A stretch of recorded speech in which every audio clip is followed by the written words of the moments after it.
Krishna. It's been a wonderful day so far. Those of you that were on the Harinam Sankirtan Parikrama around the temples of Vrindavan this morning, you might not know, but the Krishna Balaram deities were also on that Harinam this morning. And it's the first time that they went around Vrindavan. The very first time that they went around Vrindavan, so 50 years before they made their presence. And the devotees, of course, were carrying them. And my wife was in the background helping out, making sure as they changed that the devotees were of the same height. But all the people were giving their offerings for all the different stores and the people residing in little alleyways, and they were all offering everything to Krishna Bal. Bluetooth mode paired. Okay.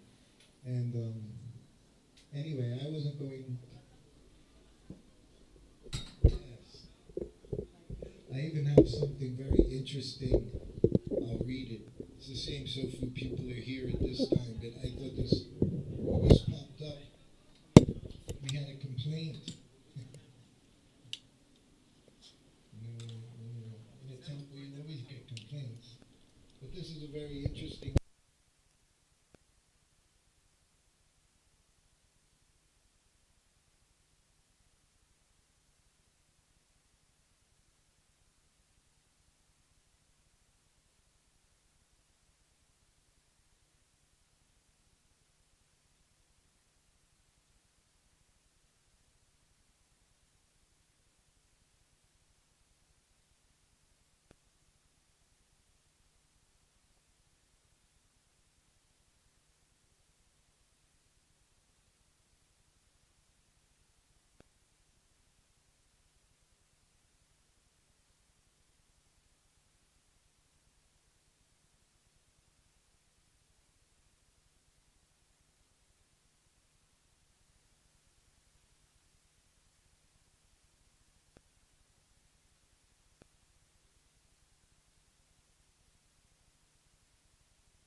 But this is how important this temple is here in Vrindavan. So I just thought that was a very interesting complaint. This is not the kind of complaint you would get in the West if we were running through streets, alleys, blocking paths for sometimes several minutes, 10, 20 minutes. You couldn't move even a. Another thing I saw today, I do go on social media. This was from a second generation devotee. And I thought this was very, very sweet. And I feel this way. It says, I must say I'm enjoying watching the loving exchanges between Srila Prabhupada's direct disciples these days during the 50th anniversary festival.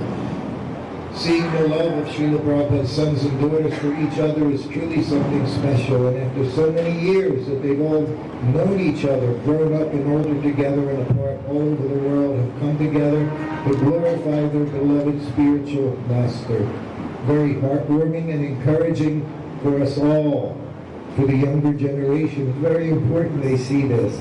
Old age is no longer so far off.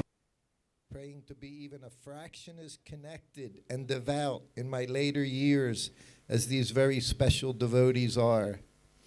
So this is very nice to see, and it's very important that the younger devotees do see this, that after 50 years, sometimes 60 years, these devotees are still here, completely dedicated to Srila Prabhupada and to one another.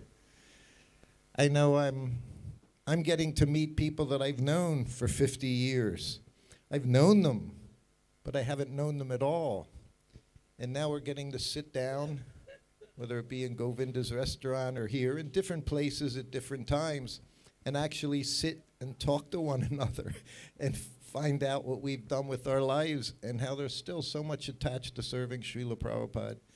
So myself, I'm very grateful to be here, as we all are, and I'm sure everyone here is also feeling happy to be here. And I know, I don't think he's here now, so that's okay. But, you know, we have our media, HOD media man here. His name Uddhava.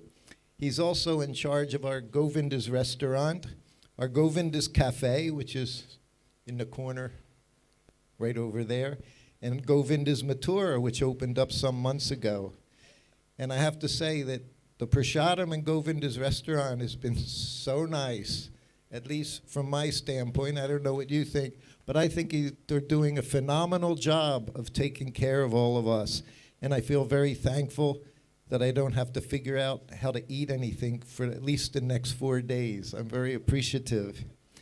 And our kitchen manager here, Gora Bhagavan, who's been in charge of the kitchen for I don't know how many years. I've been here 5 years. He's been in charge at least that long.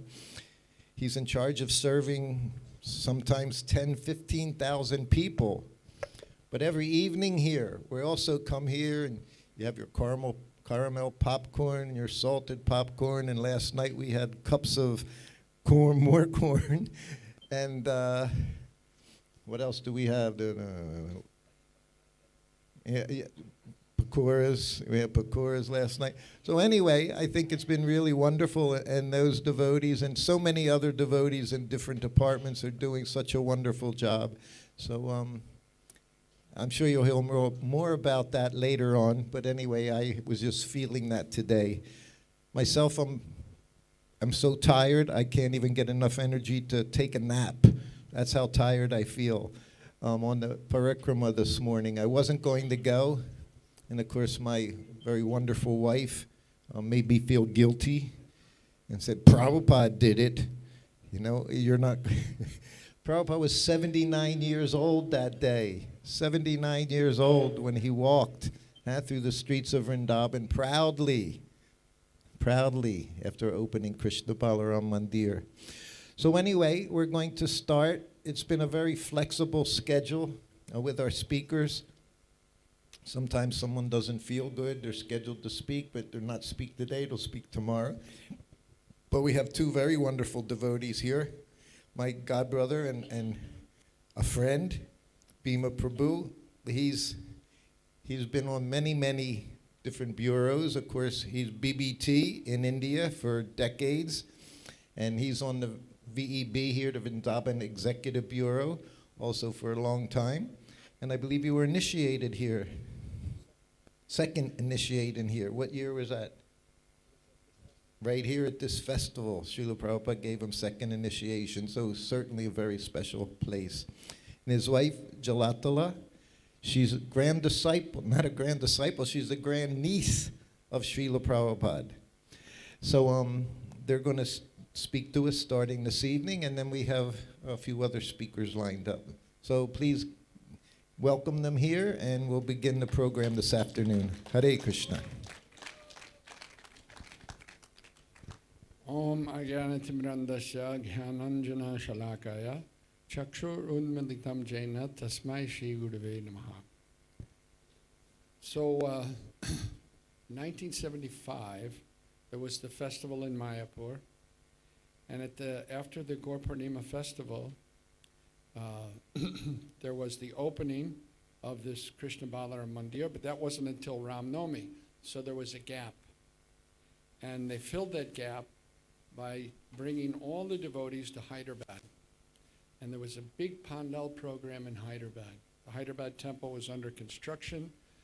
We stayed in some half-constructed hotel nearby the Hyderabad temple. And I saw for the first time Mohan in Hyderabad, very tall deities of Radha and Krishna. They were in a temporary shed type of thing. And Prabhupada was doing this Pandal program, and there must have been 10,000 people every night. And he did it for about 5 days in a row. And during the Pandal program, at the end, they would take questions. People would write down a question, they'd give it to Achyutananda, and Achyutananda would read the question, and Prabhupada would give the answer. So one of the questions was, can you show any mystic powers they asked Prabhupada. And Prabhupada said, for the devotee of the Lord is not interested in mystic powers. The devotee of the Lord is interested to serve Krishna. And whatever the devotee needs to serve Krishna, Krishna gives him.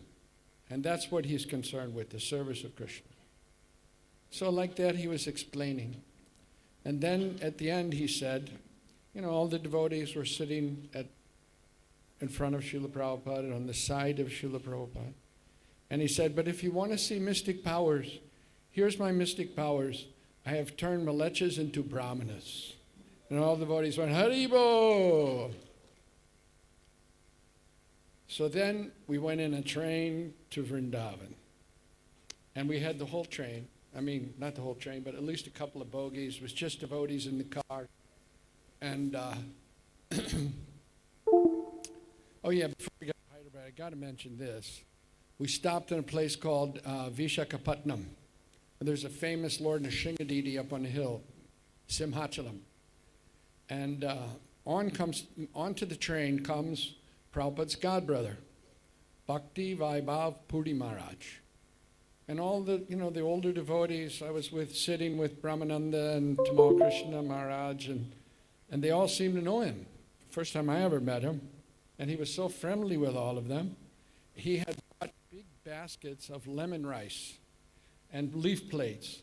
So he personally gave the devotees the leaf plates, and he was serving out this lemon rice, which was just what we needed in the train traveling, this prasadam.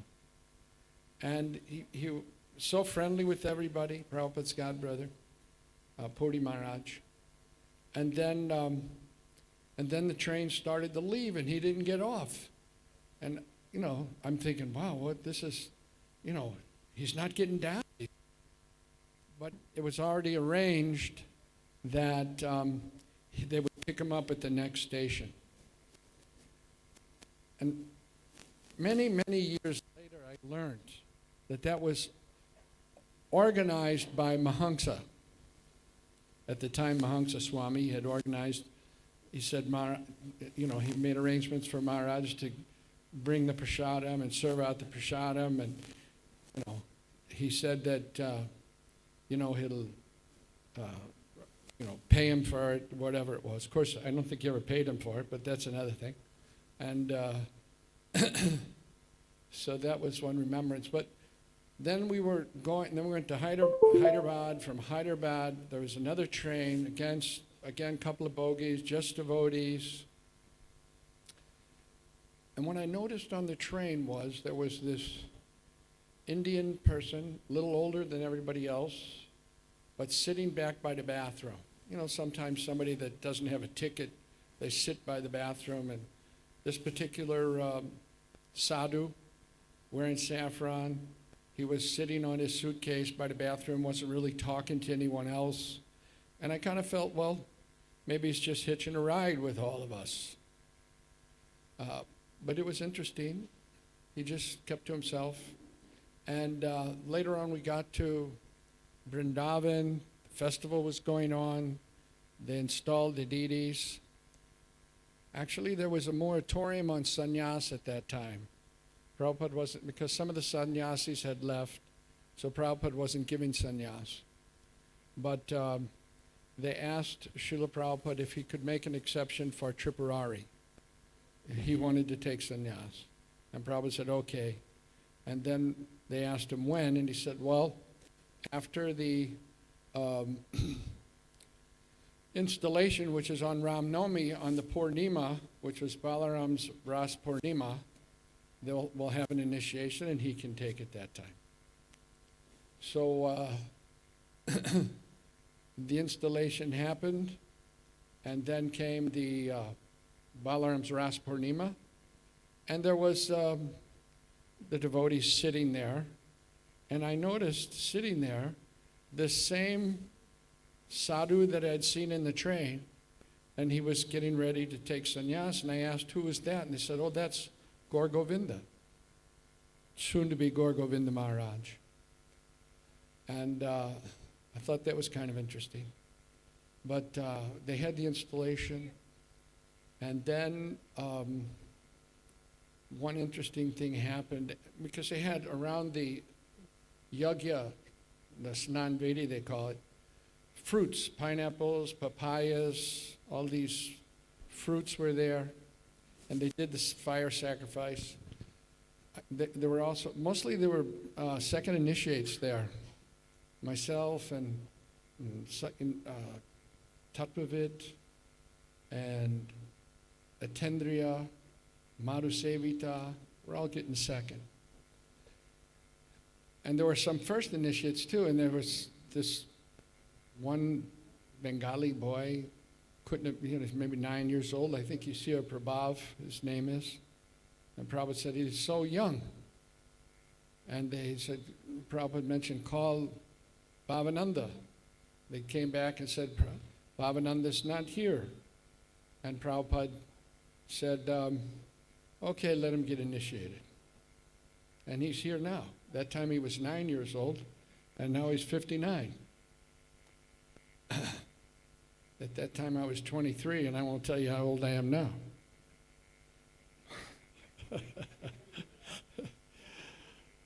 So they finished up the sacrifice, the fire sacrifice. Prabhupada went to his room and, finished up the fire sacrifice, the Purnahuti was over, and the devotees started to grab the fruits that was around the yagya area. And the Chutananda said, who was doing this fire sacrifice, he said, this is nonsense. You don't know how to act. Put those fruits back. So all the devotees kind of sheepishly put the fruits back. And then he took his sannyas cloth and started taking all the fruits himself. The Chutananda. So then we were lined up the next day to receive our threads. It was a big, long line. And went into Prabhupada's room. And Srila Prabhupada showed me how to chant the mantra. And then he told me to raise my hand, so he'd put the thread on me. And naturally, I raised the wrong hand. And then he said, no, the right. I put the right hand up. Prabhupada put the thread on me. And just being with Srila Prabhupada, it's like I was kneeling on the floor right next to him in his room. He was at his desk. And he seemed like he was so high up and so effulgent. And I had just kind of merged into, being with him. And wasn't really thinking of anything, wasn't thinking of what I should do or shouldn't do. And so he asked me a question. He said, so, are you chanting your 16 rounds? I said, yes, Srila Prabhupada. He said, okay. Then he asked me, when did you get first? I said, about a year ago at Gaur Purnima in Mayapur. He said, okay. And I suppose that should have been the cue, right, that I could go, but I was still there just being with Prabhupada, and time just didn't seem to matter. Then he said, you'll be the last one today. Tell the rest to come tomorrow. Now, he gave me a job, and that was supposed to be the cue to go, right? But I still didn't get it because I was just with Prabhupada.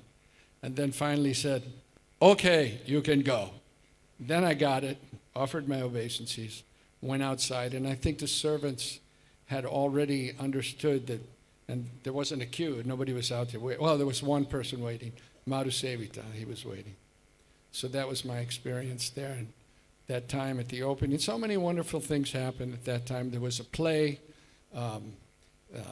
Bhima killing Jarasandha, and Srila Prabhupada was sitting right next to the governor of Uttar Pradesh who was watching the play, and Srila Prabhupada was explaining to him about the play and the pastime. I was just standing right behind Srila Prabhupada and the governor at that time, and could see how Prabhupada was explaining in Hindi, actually, to Channa Reddy, the governor of Uttar Pradesh at the time.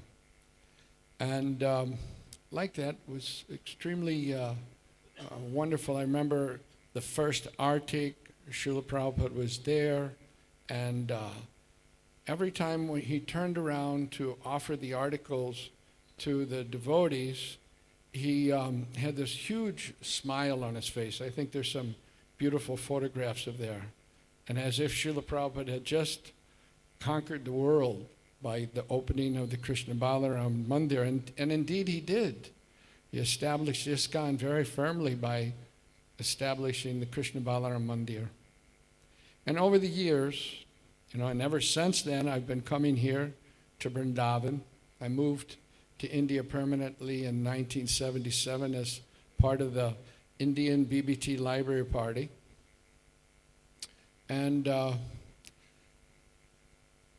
what makes a temple, or what makes any organization, is you have leaders, charismatic leaders, and they're very important. But the really basis of an organization are the humble, unnoticed workers. And our Krishna Balaram Mandir has had so many, and I'm just, a few of coming to my mind. Of course, there's Parvati Mataji, who kept the English Bhagavad-Gita class going on every night, the hearing and chanting Bhagavad-Gita, and looking after the samadhi, maintaining the maintenance of the samadhi. And then there was Dadu. There was a couple of Dadus, but the particular Dadu I'm thinking of is Vibhu Chaitanya Prabhu. Okay? So Vibhu Chaitanya used to cook the Raj Bhog, and he was like a machine. Every day he was there for the Raj Bhog, and such a nice person, And later on, when he, I think he had some health issue and he couldn't cook the Raj Bhog anymore, then he was offering the Charnamrita. And he used to offer Charnamrita to all the people with such devotion. When you go to receive Charnamrita from Dadu, Vibhu Chaitanya Prabhu, it was like so devotional. It's hard to describe. But these types of devotees are what makes up an organization, what makes an organization solid, and what keeps an organization cemented together. One time, his back was bad, and he was kind of arched over like this. And I said, well, I'll take you to Apollo in Delhi and for treatment. And he screamed and ran away because Prabhupada told him, never leave Vrindavan, never leave the temple. And he didn't. He didn't go outside the confines of the temple. He didn't go anywhere. He was just here doing service. And even in the end, he used to get the prasad garlands, and he would pick through the flowers that were still good and make another garland and offer it to a picture of Radhasham Sundar and Krishna Balaram in his room, because he was confined to his room when his health was bad. And then he left this world. So, yeah, there are so many. Bhuvaneshwar Prabhu took up the kitchen after him, and was here through all the austerities, cooking for Krishna Balaram, and he had. He ran a really tight ship. One time I brought some sweets to offer to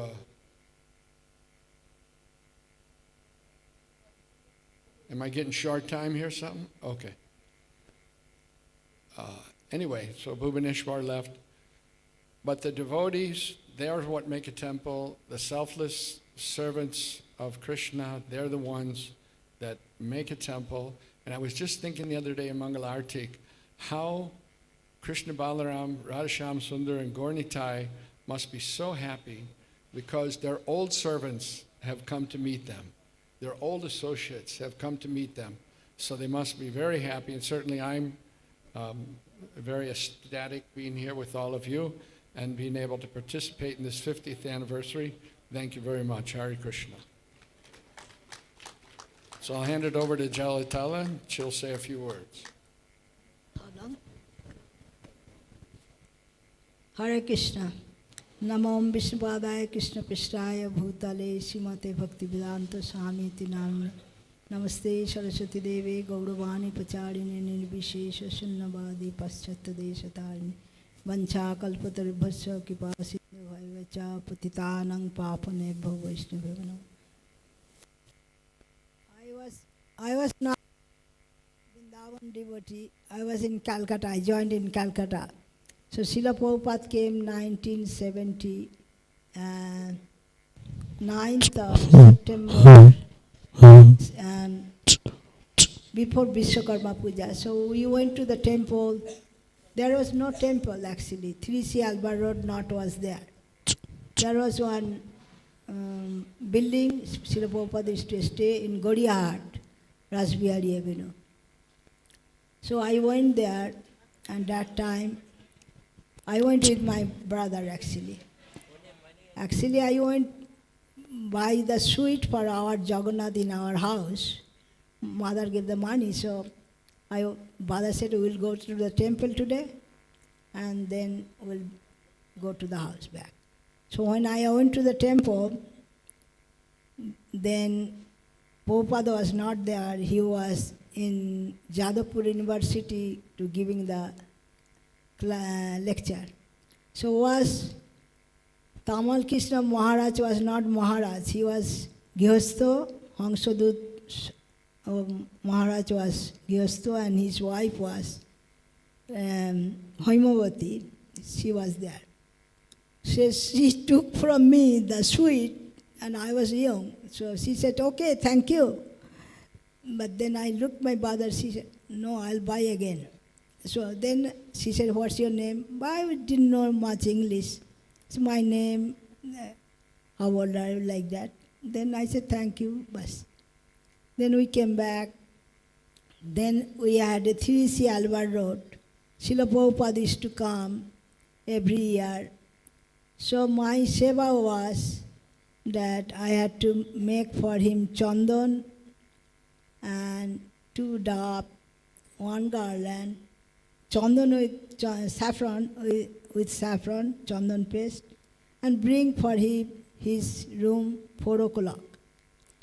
So every day I bring, and Srila Prabhupada will get up and then he will have that. Then I used to do also flower vases for Srila Prabhupada and Radha Govinda too. So I used to bring flower vases for Srila Prabhupada, and he used to say him, thank you. So one day when I went to give 4 o'clock to guava and green dab and the chandan, he said, I don't want today guava. So I said, okay. So I took it and put it in the kitchen. We have a small kitchen. So I kept it on the shelf. Now I am going night for bring his kurmura, means muri or puff rice, and doodh. So he said, where is my guava? Then I was little afraid what to do. I ran to the kitchen. I thought maybe somebody ate what I'll tell Prabhupada now. So I ran to the kitchen and saw that by chance was guava was on the shelf. So bring back, give it to Prabhupada. So like that, Srila Prabhupada was so kind, and whenever he came, his sister was cook. So we are handful of Indian those days, boys and girls, all foreigner. So then we used to help Pishima. Pishima used to say us, don't worry, I'll save some prasadam for you. So we used to help Indian things, poppy seed means posto, shukto, this one, that one, so many. So I used to help Pishima and bring the plate for Prabhupada. I couldn't figure out that why devotees send me always to the Prabhupada's room. But they maybe get afraid or what.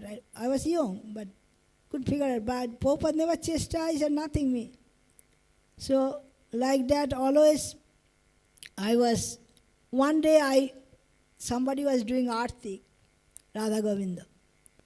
Srila Prabhupada was coming. He has to come back from his room. Then we have a hall for you. All of you saw Calcutta temple. So he has to come and then go. Radha Govinda he was doing paying obeisance, And we had not many devotees there, so we used to play the midango. I was playing midango, Jasomati, Nandana, and what, like that. And then I saw Srila Prabhupada was coming. So I dropped the midango, wanted to run away because I thought Prabhupada will be angry with me. And he said, no, it's okay. So I sat down. Once this was another, when I was in Mayapur, there was Mayapur festival was there. Mayapur festival those days, deal was Calcutta devotees, whoever served, they get free to go Mayapur and free stay, free prasad. So those days we used to serve, and those days was Calcutta temple used to do membership, so they give the money. Those days was 1100 rupees per one member. And they get Bhagavatam. Then Gargunia started to give some ghee from Australia, so like that. And whatever money gets, Mayapur get help. So we used to go temple and then do seva. And then Mayapur festival comes, somebody can go. So I used to go pack up I never stayed my temple much because our house was restricted. So I used to go temple when Prabhupada comes or other time. So one time I went by bus. The foreign devotees were coming from the foreign country, and their buses stopped there in Calcutta temple, and then they will go by bus to Mayapur. Those days was pretty heavy, Calcutta temple. There was no room, nothing. Ladies has no room, and one room was upstairs, and all of the Tamal Krishna Maharaj's wife, Madri, Palika, Arundhati, all used to, Sumukhi, Krishna Rupa, and so many devotees were staying there. So I used to join with them too. So then we used to stay there, and them boys, when they come from foreign country, they used to, and there was no bathroom. So ladies were 2:30 night used to get up, and 3:30 you have to give it to the boys. So one day I see our room was upstairs and Prabhupada's room was downstairs. So I have a habit, what Prabhupada is doing now. So I check it out from our window. So I saw Prabhupada was chanting up, down, up, down. He had already tilak on, and he's doing it up, down, and 3:30 already chanting, or 3 o'clock something. So like that. So once I went to Mayapur, and usually I go all the time. So one time I went Mayapur. That time ladies was where the Sulabh kitchen, there used to stay. First time I went Mayapur was ladies was conference room. Jamuna Mataji was there, Jamuna was there, everybody, Bhumi, all the devotees, their conference room. This is the maybe third time I went. There was Sulabh kitchen, we got a room. Daiva Shakti was there. So that time I was coming back from Sulabh, that there was the kitchen room actually, ladies' room. So I was coming for making garland for Radha Madhav. And that time was Gurukul boys used to do the garland. So I used to join with them and make the garland. And I was coming back, and Prabhupada is coming back from the temple, where is Lotus building, with all the GBC, all the sannyasis, many sannyasis, Jayapatak Maharaj, Bhavananda Maharaj, Tamal Krishna Maharaj, Bhamananda Maharaj, all the was coming. And I paid obeisance on the floor, long way, little long way. And Prabhupada saw. Then he stopped and he said to me, "You came alone?" I said, "Yes, Prabhupada." "You came alone?" Then I said, "Actually I came with the foreign devotees, they were coming by bus. So he said, okay. See how Prabhupada is concerned, even the insignificant devotee like me, and not, he is concerned how to treat. Prabhupada was so kind and so magnanimous that nobody can think about. So today is the auspicious day. We should all pray to Prabhupada that whatever he did for his Guru Maharaj to his blessings, so we should do the book distribution or prasad distribution or Harinam Sankirtan. So make him happy, so we get his mercy birth after birth. Hare Krishna. All goes to Srila Prabhupada.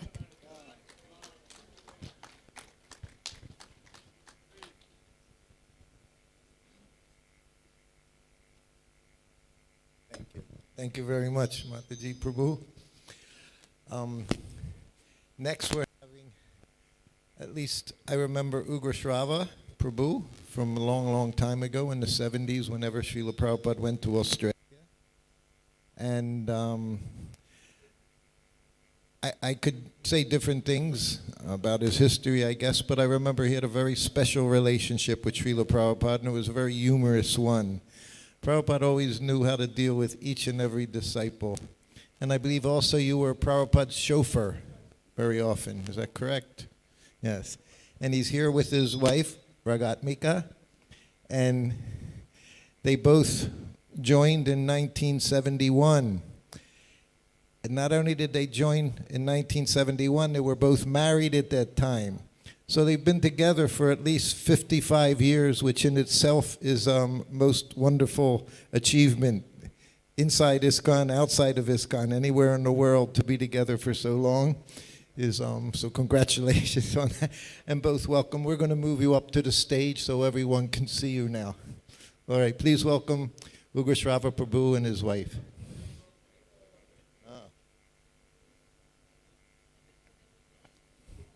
Yes, up top. Prabhupada goes right here.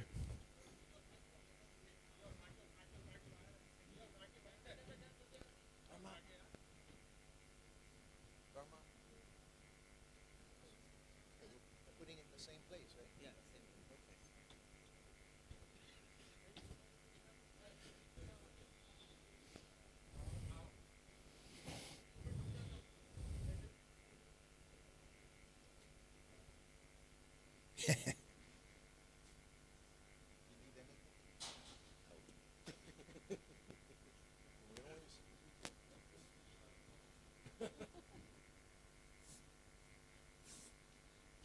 Hare Krishna. Who will start? Me. Do you think so?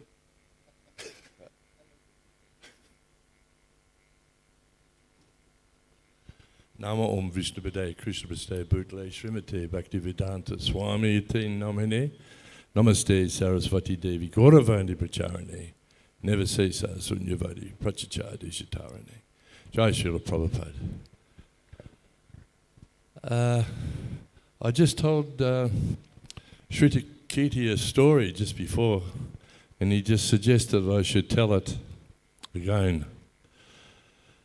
We were on a morning walk in the Botanical Gardens in Melbourne, and I was walking with Srila Prabhupada on one side, and Chiru was walking on the other side of Prabhupada, and Prabhupada said to both of us that we have such a successful marriage between the two of us, we should take more wives.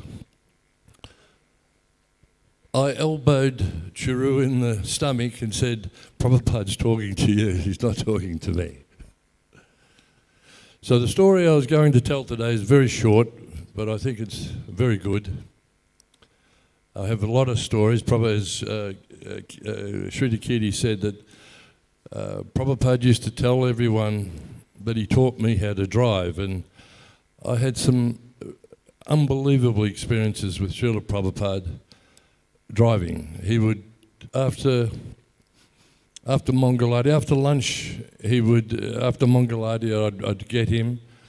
He stayed in our house for 10 days, and he would tell me every day, where we're going to go driving today.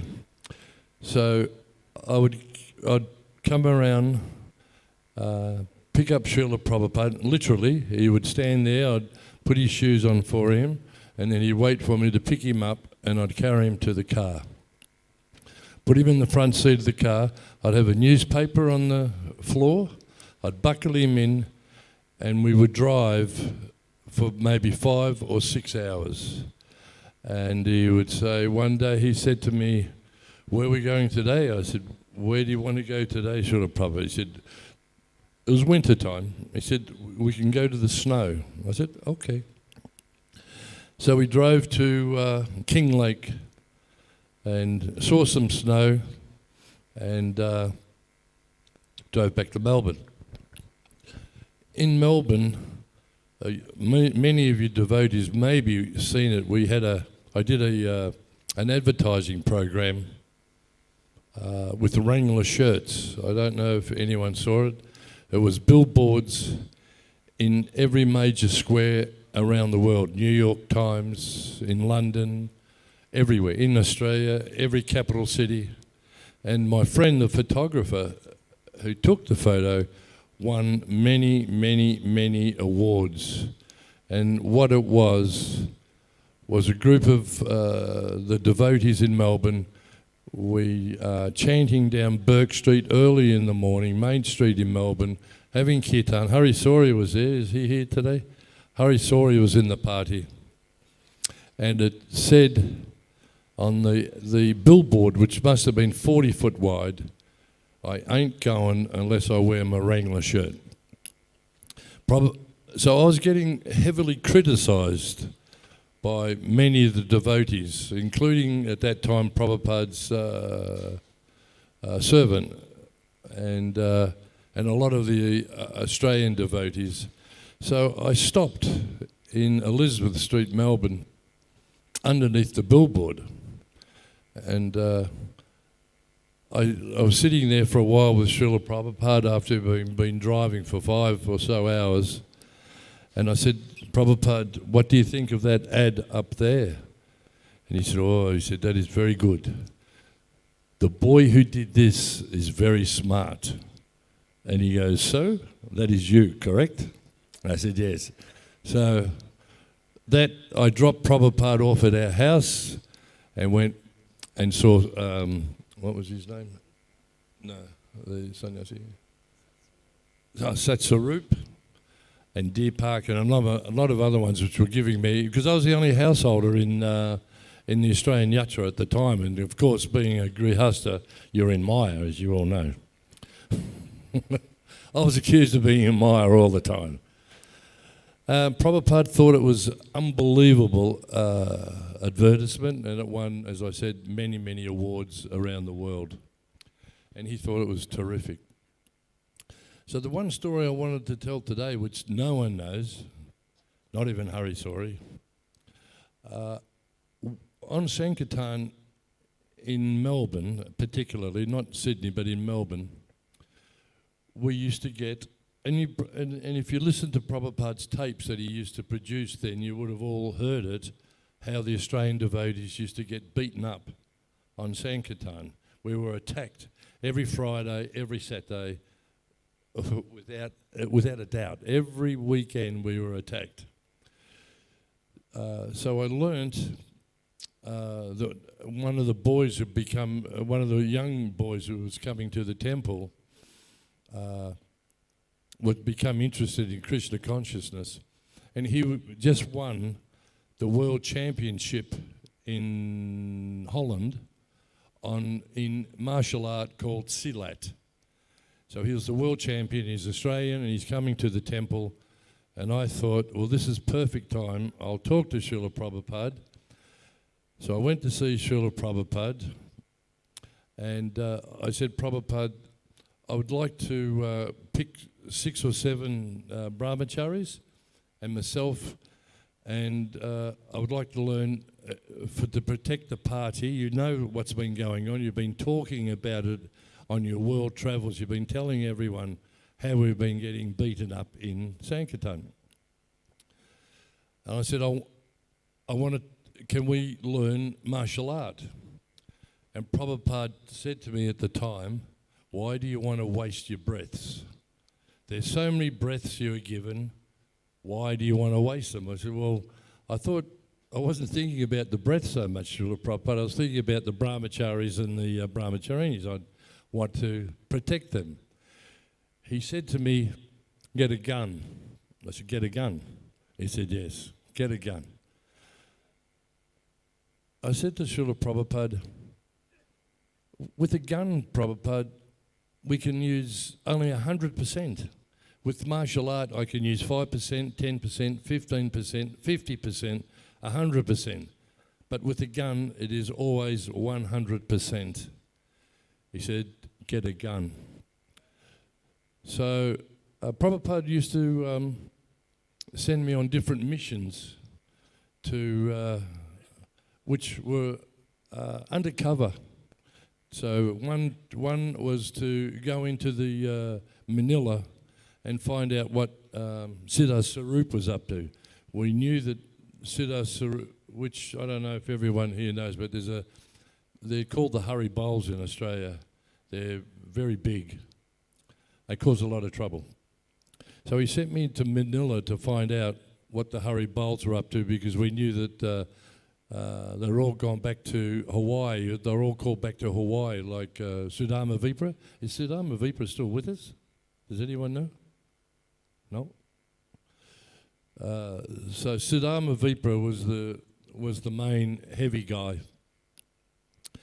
So I went into the Philippines, and I met the brother of Marcos's, the president of Manila, Marcos, his wife's brother, and he was running everything. So I found out from him, from talking to him and being with him for a couple of weeks, that they were running, they were running all sorts of things, illicit things. And so I'd catch up, and I had to report back to Prabhupada. So I'd find out where Prabhupada was, and I'd fly in and report to Srila Prabhupada the information I'd found out, and that's all I had to do, and Prabhupada would figure out what was going to happen after that. So when I was with him, I said to Prabhupada, we're still being belted up in Melbourne. On winter nights, when we'd go from the main street, Burke Street, to Collins Street through this little laneway, every Friday night, every Saturday night, if it was winter time, upstairs, we'd get cold water thrown on us, and if it was summertime, we'd get boiling water thrown on us. But anyway, we just did it every week, no problem. I asked Prabhupada, can we learn martial art? You've been talking about it. And Prabhupada said to me, get a gun. I said, okay. So another mission Prabhupada sent me on was to go up to Taiwan. I had to catch up with him again. Came back to India, went to see Srila Prabhupada, told him what I'd found out, and I said, Prabhupada, can we learn martial art? He said, get a gun. Okay. So I left it again. This went on. I went and did another trip into Thailand, came back, told Prabhupada what I'd found out, and once again brought it up, and he said, just get a gun. This went on backwards and forwards between myself and Srila Prabhupada for over 2 years, I'd say. Prabhupada was coming to the opening of the Melbourne Temple, and Sri Kirti was travelling with him at the time. Before Prabhupada came, I went down to Fitzroy and I bought this magnificent handmade Italian 6-shot shotgun, all engraved. So, and I had special shots made for it, because the guys were telling me that even if you put rice in this shotgun, if you ricocheted it off the asphalt, you would chop their legs off. So the first 3 shots I had made in shotgun shells, made in styrene. When you fired the gun, it would send a flame out the barrel of the gun by at least 3 feet, a metre, this long. Just the noise, click, click, click. If anyone was there, they would stop dead in their tracks. At that time also, we had the brainwashing deprogrammers harassing us. We lived next door to the temple. They threw Molotov cocktails through the front window where our children slept. We were being followed all the time. We were being filmed. Everywhere we went, especially me, we were being followed and filmed. There's posters up around Melbourne, which I wasn't the temple president, but the Hare Krishna leader is a known criminal. Where they got that from, I don't know. Also, the Catholic Church was involved, the Christians were involved, and the person who I sat next to in my entire life at college, in primary school and through college, he ended up being in charge of it. He was a priest. He also was a pedophile also later on. It came out. So once again I said to Srila Prabhupada, he told me to get the gun. I had the gun. It was beautifully engraved. So I went in to see Prabhupada when he arrived, and I went in, I said to Srila Prabhupada, I have the gun. And Prabhupada said, get the gun. So we lived next door. I raced in next door and I wrapped the gun up in a sleeping bag. And I came in and Shruti Kirti's at the doorway, and I said to Shruti Kirti, don't let anyone in while I'm talking to Srila Prabhupada. So Connected. I went in and I unfolded the sleeping bag and I said, Srila Prabhupada, here's the gun. He said, pass it to me. So I passed it to him. It was a sawn-off shotgun, so it wasn't very big. So he handled the gun. He's got it in both hands. He turned it this way. He turned it that way. He turned it over. He talked about the engraving, how nice it was. After we discussed the gun, about how many shots it has and what it can do or what it can't do, he handed me back the gun. He said, now you can do Silat. You can do martial art. Didn't take long.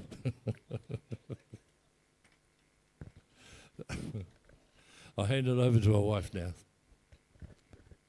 Namo Vishnupade Krishnaste Budle Srimati Bhaktivedanta Swami Namane. Namaste Saraswati Devi Gauravani Pachardini Nevaseja Srinavani Pashkata Rizatarini Jai Srila Prabhupada. So, yes, we were married when we came to the temple, and we had a young son who we named Yanaka. And when we met Srila Prabhupada, he said, so what is your son's name? And we said, Yanaka. He said, oh no, you're just spelling it wrong, you're pronouncing it wrong. His name is Janaka. So that was the first time meeting Srila Prabhupada in Sydney. And Nataki Dasi was there then. So I'll be very short and quick, but I was first initiated in Melbourne in 1973, and then received second initiation here in Vrindavan at the festival, the anniversary 50 years ago. And I can just remember the excitement of the devotees. I'm sorry, I get emotional when I think about this. Srila Prabhupada was the center of our universe. Everything we'd been in Mayapur and at the festival before coming to Vrindavan. And one highlight there was also Srila Prabhupada's sister, Pashima Mataji was there. So we were fortunate to be able to spend time with her. And Prabhupada's sister looks very much like Srila Prabhupada. So it was almost getting closer to Srila Prabhupada in that way. We would spend time with her, brush her hair, do things like that, massage her feet. So the day came for my second initiation, and we were given, I think it was the day before or that morning, a note with the Gayatri mantra to just have a glimpse at. Then I went into Srila Prabhupada's room. It must have been all the ladies that day. And to be in a room alone with Srila Prabhupada was just so spectacular. He was the center of the universe. He was luminous. And I can't remember how long I was there, but it was as if time stood still. Srila Prabhupada was a magnet that so many devotees became attracted to, and he had that special compassion and generosity, and it was the most wonderful experience of my life to be with Srila Prabhupada then. Also, when Srila Prabhupada stayed in our home in Melbourne, when the Dank Street Melbourne Temple was being built or renovated, I remember being in the house. We moved out of the house while the Srila Prabhupada moved in. The devotees covered all the floors with white sheeting, and we would have some darshan with Srila Prabhupada in the living area. And one night I was in the kitchen area. Srila Prabhupada came past to go down the hallway, and another devotee was saying yesterday or the day before in the memories, when Srila Prabhupada glanced at you, it was the most incredible experience and very humbling. So I remember Prabhupada glancing, and all I could do was pay my obeisances. I couldn't even speak to Srila Prabhupada because it was very, very overwhelming. So that is my experience and my memory of Srila Prabhupada being on a personal level very, very exciting and magical, really. So, thank you. Jai Srila Prabhupada. Haribol.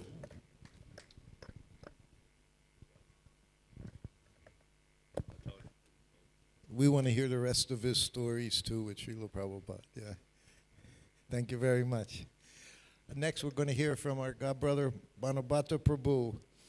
I knew Banabata Prabhu back 1974-75 when the Namhata party was going on. And they would come from Japan, they would come to Hawaii, and that's where they would kind of have rest. They didn't rest. I mean, they were still going out on Sankirtan every day and collecting hundreds of dollars a day. And I was temple president then. I remember, I believe it was 76. And they would turn in they were collecting so much money in Japan, but in Hawaii they were only turning in a little bit because Guru Kripa they were skimming the money, of course, and sending here to Vrindavan. So it wasn't a bad thing. But for some reason I didn't get to know that. Anyway, I asked him to speak, whether it's about Krishna Balaram Mandir directly or they were doing all the work. You always hear Guru Kripa Yasoda Nandam, Guru Kripa Yasoda Nandam. But he was one of the workers on the field.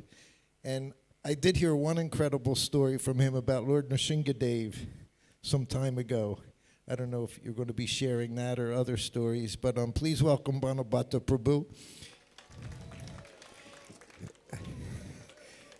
He now serves in New Vrindavan in Srila Prabhupada's palace, and he gives tours there in Prabhupada's palace and enlightens everyone about all the work Srila Prabhupada has done. Thank you. Hare Krishna. Umagyantamanandasya Guranjana Sarakaya Chakshur Unmilitam Jena Tasmai Shri Guruve Namaha. I was born in the darkness and ignorance, but Srila Prabhupada has forced my eyes open with the torchlight of knowledge. Therefore, I offer my most humble obeisances under his lotus feet. Certainly, myself and all of us would be completely lost without him. So I joined the Namhata party in 1973. I wanted to join the party for a long time. I was really attracted by the kind of energy Guru Kripa Swami and Yasodananda Swami had.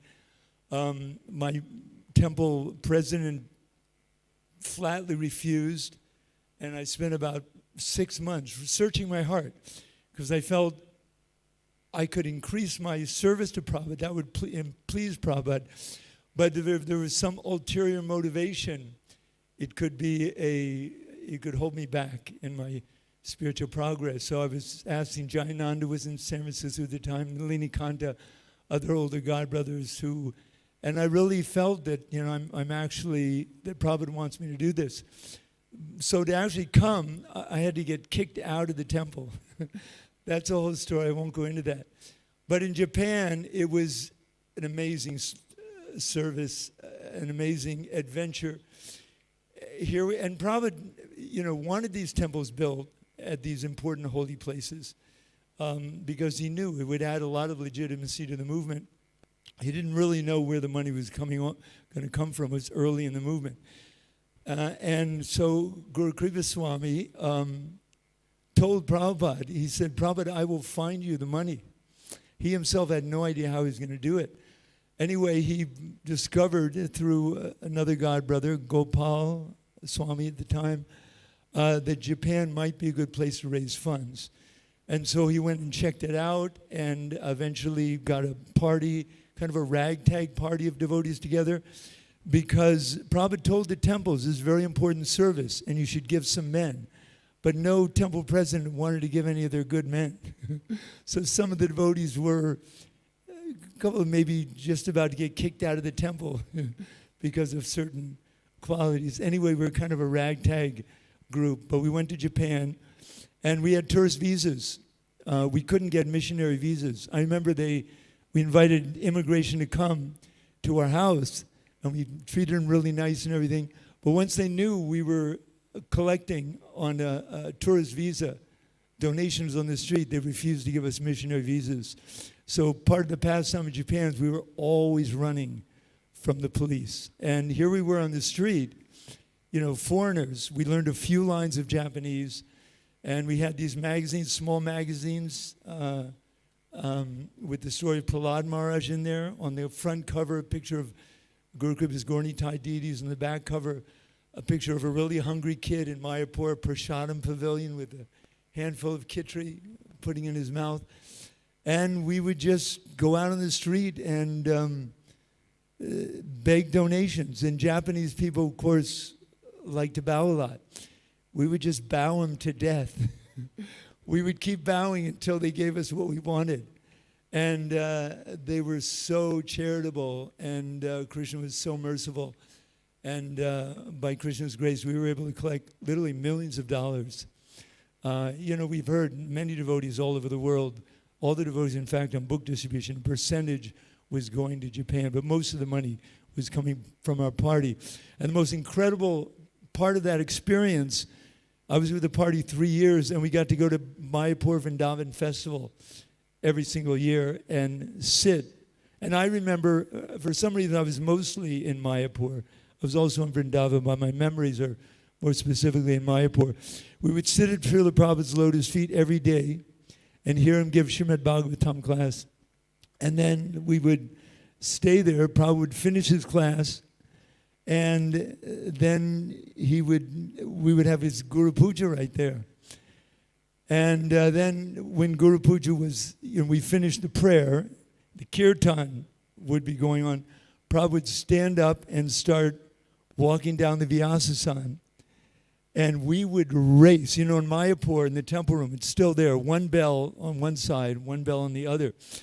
And we would race as young kids as fast as we get to the other end of the temple room to see who could grab the rope of the bell first. And on the way, it'd be a tumultuous kirtan. You can just imagine, Prabhupada's there with the devotees. We're all jumping like monkeys, seeing who can jump higher and higher. Prabhupada's encouraging us more and more. And then the first devotee to get to the bell would grab the rope and wait. And Prabhupada would come. Prabhupada would come up, and he wouldn't grab the rope. He would grab the devotee's hand. The devotees would pull their hand out. Prabhupada would grab the rope, and then beat the bell to the kirtan. And then in 1976, we came early to the festival in Mayapur. We were about 3-4 months early. We had to get back to Japan early, quick, I guess. And Jalatala came into Guru Kripa's room as soon as we got there. He said, I have an emergency. He said, I need a temple commander. Something had happened with the temple commander. I don't remember what it was. Guru Kripa immediately pointed to me. He said, Banabata is your man. And the incredible experience of that was, you know, these temples in Mayapur and Vrindavan were the showcase for the whole movement. And we were pretty rough around the edges back then. And Prabhupada knew that because he was already so criticized, nobody could believe what Prabhupada was going to be able to do and convert all these militias into devotees. And, you know, they were very, very critical. So Prabhupada was, you know, had his finger on the pulse of every single thing that was happening in Mayapur at the time. Of course, Ganardava knows, you know, Vrindavan as well. And the result of that was I had an open door policy with Prabhupada, and I could go into this room whenever I wanted. I was extremely shy at that time and would rather die than try to bother problem with some problem I had. But we were finishing the rooms on the wall, on the perimeter wall, and there were more devotees that came in 1976 to the festival than ever before. You've heard stories about it, how devotees chartered 747 jets to come. And we didn't know where the devotees were going to stay, and we were way behind schedule for finishing these rooms. So there were devotees who were starting to come early for the festival. So I asked all the devotees who came early if they could even spend an hour a day helping with construction. And I remember there was this one devotee, he happened to be black body, but very strong devotee from America. And he came, he would take breakfast. He refused to do any active service. He would go into the banana patch and just chant all day. So I was really in the mode of passion back then.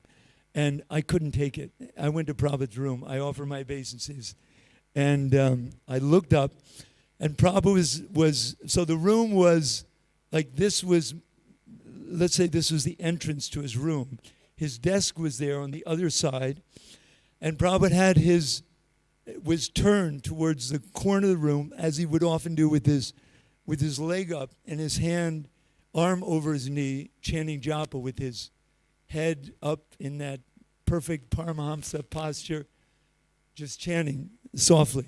So as he came in, offered my dandavats, I looked up and I was like, oh my God, I'm really bothering Srila Prabhupada. I should not even be here.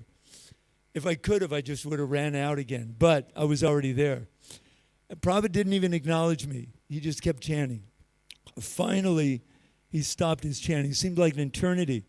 Prabhupada turned he didn't turn completely towards me. He just cocked his head.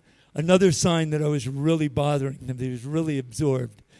And he looks at me and says, yes?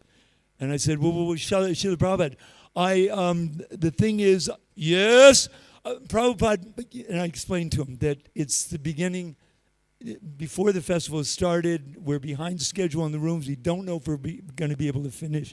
And we have not enough rooms for devotees to stay if we can't finish. So I'm asking every devotee who comes early if they can do even just 1 hour of service, you know, and it's not too much to ask, but there's this one devotee from America, very strong-bodied devotee. He won't do any service. He just sits in the banana patch and he just chants Hare Krishna all day. So Prabhupada heard what he said and he went back to his chanting.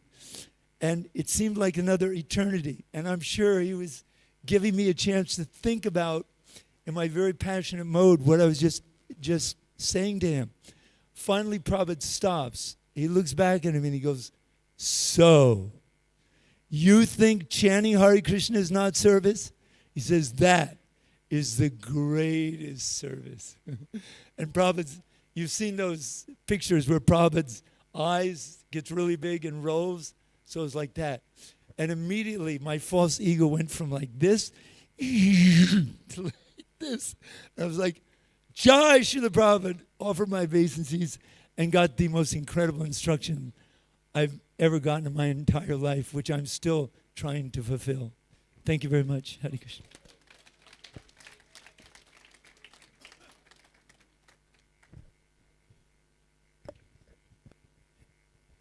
Thank you, Banabata Prabhu. It's already 5:15, 5:20, so we're running out of time for today before we start with Siddhanta Prabhu's videos. But we have one more speaker here that I'll put on, Vishnavananda. I think I even mentioned the other day, he was here for the opening, and then he came a few years more, and he hadn't been here for 47 years. So you can imagine coming to Vrindavan after 47 years, his experience, and he wants to show a few photographs. Until he gets up on the stage, see, what else can I say about today? Every day has been really wonderful day. For those that came early, got to go on the parikramas every day, hear from different devotees, Dinabandhu Prabhu and others. And I know today was very special, the Harinam, yesterday with the Julian Yatra Festival. And tomorrow we have what I consider, tomorrow morning, it's the best festival that we have in Vrindavan at Krishna Balaram Mandir, and that's the Boat Festival. So that will be happening tomorrow morning in the courtyard.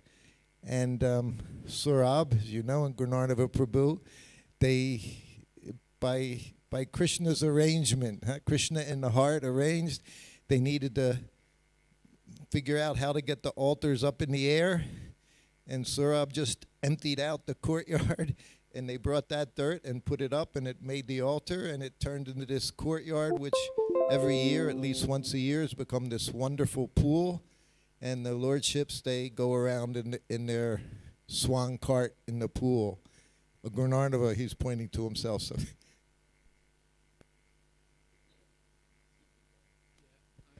I'm referring to the super soul in the heart. He was the instructor. But he instructed you? Saurabh, yes. Yes, absolutely. So anyway, and I think we're saying that in the future, all the boat festivals are going to happen here in the Goshala. So you may be witness to the last boat festival in the Krishna Balaram courtyard. And I hope it isn't, because it's just an amazing and wonderful place. So Vaishnavananda, you're here? Come on, don't be shy. He's in his Sankirtan book distribution clothes, so he was a little shy to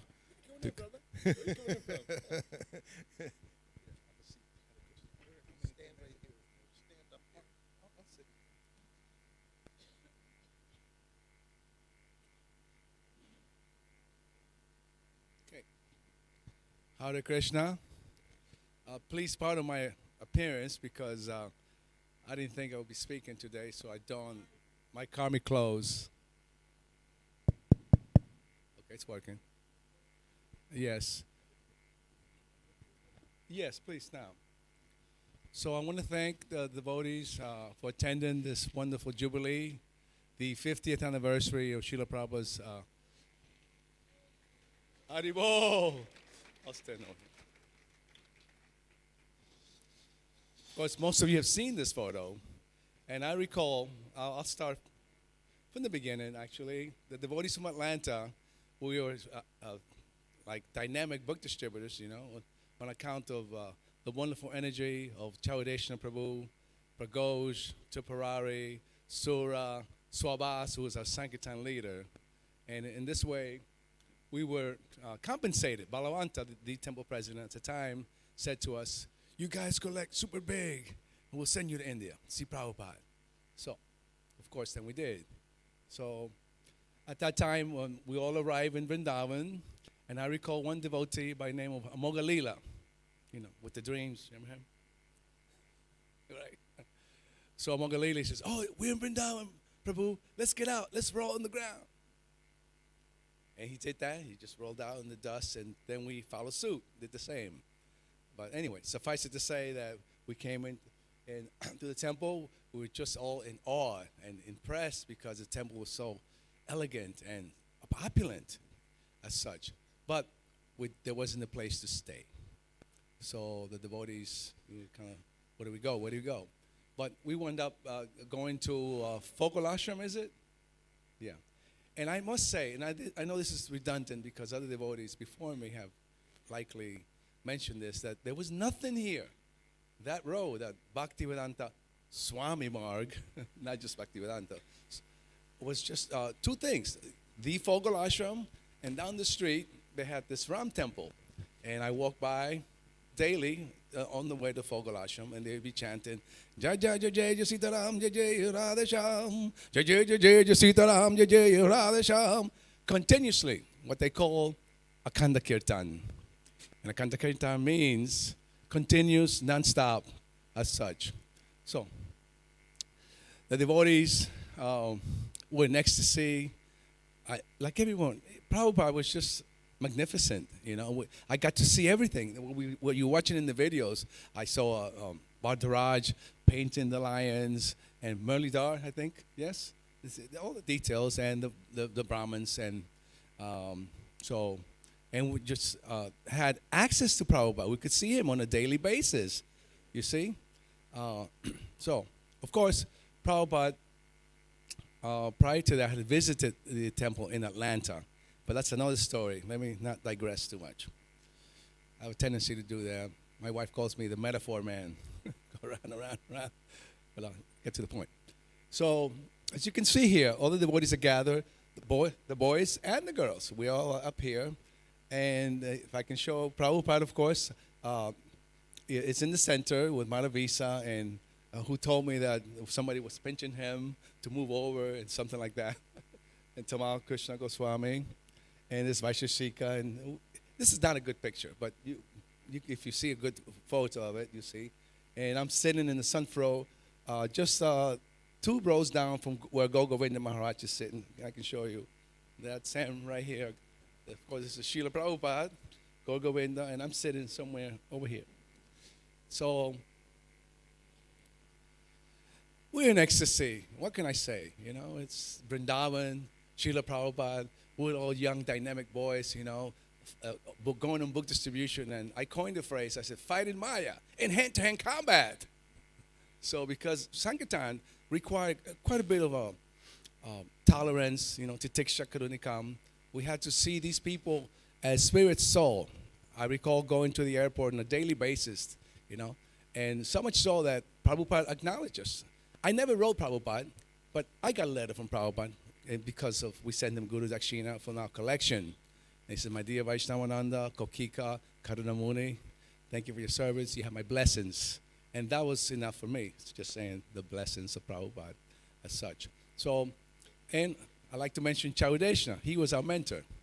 Srila Prabhupada actually addressed a letter to Rameshwar, I believe, stating, he said, it is simply wonderful that Chaudeshna Prabhu has distributed 210 big books in one day. You should be clapping, okay? Let's go. And Chowdesh is so sincere. You know, we were there when he passed. My son took care of him to the last minute. And I have his picture on my altar. So, like that. So, we were performing this Sankirtan Jagya, this austerity. You know, like Guru Kripa and Banabata with the boys, you know. I didn't quite make it in this party, but I wound up on Brahma's bus for a week. And Balavanta, he was irate. He says, you send him back, because I was a little hustler from New York City boy. So as such, I was relentless in my book distribution. And I mentioned Chaudeshna, and I learned, I assimilated much from him. I see he would get up earlier than anyone else, chant his rounds, go on the altar, do his little service, off to the airport before anyone else, and stay later than anyone else. And I wish Pragosh was here, or Vaisheshika, or Sura, rest in peace, Sura, his character. But we were doing it. Our incentive was that we firmly believe that to disseminate Krishna consciousness was the order of Srila Prabhupada. You know, and we have heard Prabhupada stated, if you love me, please distribute my books, something to that effect. And so we believe that. Also, I might add, that we knew Srila Prabhupada was reading that Sankirtan newsletter. Does anyone remember the name of the devotee who compiled that letter? I forget his name. Do you know? Shuddhadev, yes. Okay, Shuddhadev. So we knew Prabhupada was looking at it. And they said, who is this Vishnavananda? Because I got, I hustled, and I got for a little time, because there are other devotees that we were competing with in Germany and other places. but did enough. I got on the letter Prabhupada asked, like that Banabata told me. So, trying to keep my thinking together, getting a little emotional now. But we were just dedicated, we're Srila Prabhupada's little soldiers. Senapati, he's our big general. And as I said already, fighting Maya in hand-to-hand combat. And that means, and don't have time to illustrate some of the stories at the airport unless you want to hear them, a few of them. Yes? Who said yeah? All right on that. Okay, so I ran into Ted Patrick. Now you know who Ted Patrick is, right? He is this old black dude who, sorry for the expression, okay?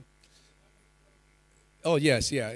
Ted Patrick was a man who didn't understand. Actually, in a way, he's fortunate, but he was confronting the Hare Krishna movement, and he was advocating that we were like brainwashed, you see, and deprogramming devotees. And I'm not sure if any of you had experience with that, having some devotees removed from the temple by force, mind you, which is something completely illegal. Nonetheless, he would come on national television and said, he says, and these people here, they eat right off the ground on wax paper. I wouldn't even have my dog do that. He's a southern guy, as such. So, but I ran into Ted Patrick. So, in the airport, we call them the boys. Hey, the boys are coming. We're at the Atlanta airport. There would be an Eastern, which is no longer in business, Eastern or Delta. Say, let's go. The boys are coming. So, this group of Navy soldiers came through, so I'm giving it. Hey, Jimmy, how you doing? Where you coming in from? Whatever, it's all about them. Never talk about yourself. We got the sales tactics, meet and greet, what is it? I forget the word, but you don't ask much, but you interrogate them. You don't. Selling's not telling, so you just listen to them, and in this way you can position yourself to close it, as such. So I'm trying to give this boy a Bhagavad-Gita. And here comes Ted Patrick behind. And he says, don't look him in the eye. He got mystic power. It's a true story. I said, well. And then on that same day, now the boy, he did disrupt the sale. And the boy left, the Navy soldier left as such. But later, I noticed on his way back from somewhere, he had 3 or 4 or 5 books. Chaudeshna got him. As such. So let me now get back to this here. So we're here. I recall the day this photo was taken. Some devotees were a little tired, a little dysentery, couldn't make it. Banabata for one, a few others. But most devotees from the Atlanta temple made it. And as I said, I'm sitting in the first row there. There's Vaishashika right to the right of me. Keshava, he's sannyasi now. He's over there. But I have a little story to share. Can I? That's it? No, I got to tell the story.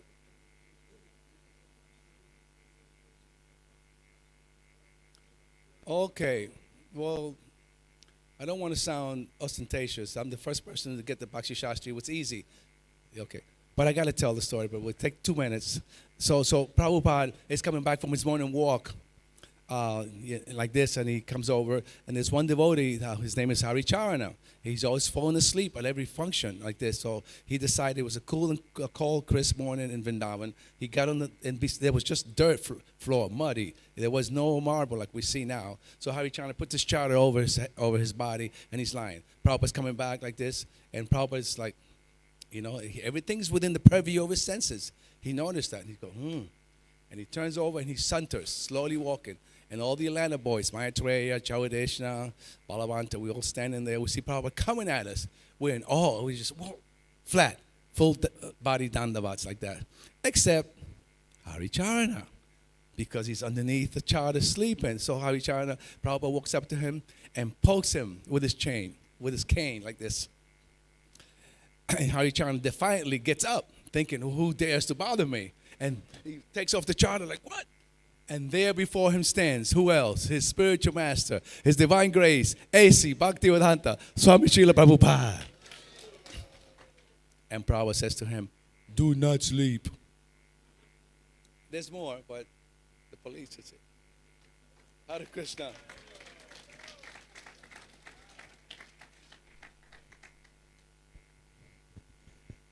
And Uddhava Bandhu Prabhu, before I forget, looking at this photograph here, of course we'll be doing that again this year, but the photograph I want to see is actually all of Prabhupada's disciples, female, male disciples together in a group photograph before any of you leave. Because, again, we're not going to see this happen here at Krishna Balaram Mandir.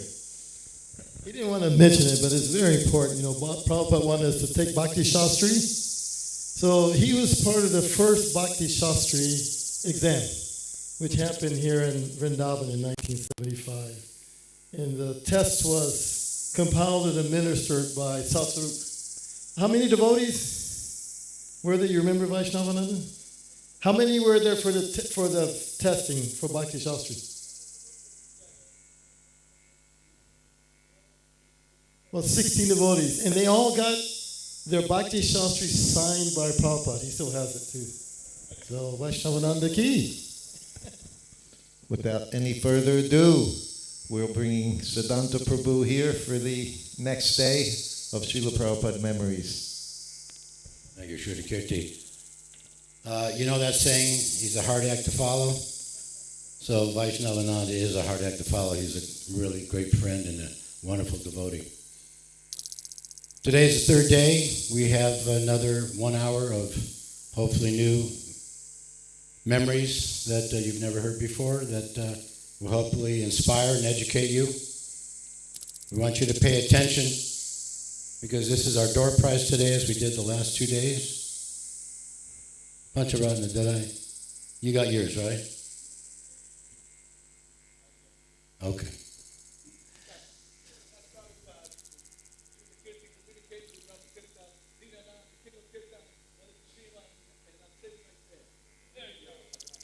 Yes. So, again, these memories are there to educate, to inspire. Qualities of Srila Prabhupada, full of the 26 qualities. He said in a radio interview in Florida when he was talking about being a Vaishnav, and the radio host said, well, how would I know if I met a Vaishnav? And he said, because you will know because he is a gentleman. So we hopefully will see some examples of that in these stories, but all centered around Vrindavan. So without further ado, Uddhava Bandhu, okay? Enjoy the memories. Hare Krishna.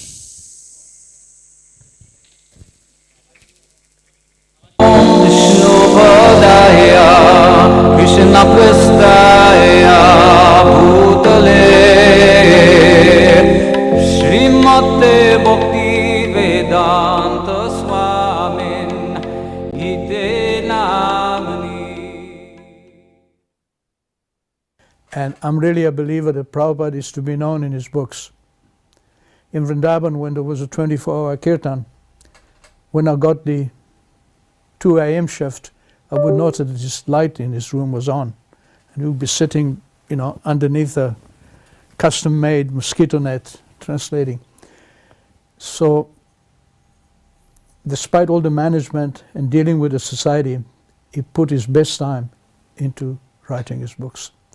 And to this day, the Prabhupada I know is in the books. One day in Vrindavan, actually, I was walking behind him, and there was a brahmachari reading the Bhagavatam, sitting on the steps. So as Prabhupada went by, he leant over and he tapped him on the head and said, good boy. Because there was a controversy with the management. They didn't like us to read. They wanted us to go out and collect or work or whatever. If you read, if you wanted to be a scholar, then there was some resistance. Good boy. One thing I always remember about Srila Prabhupada was how much he cared and how much he loved the devotees, I can remember every morning that he would come out of his room and he would come right up to me and he would say, so how are you this morning? Like a concerned father. And he meant it,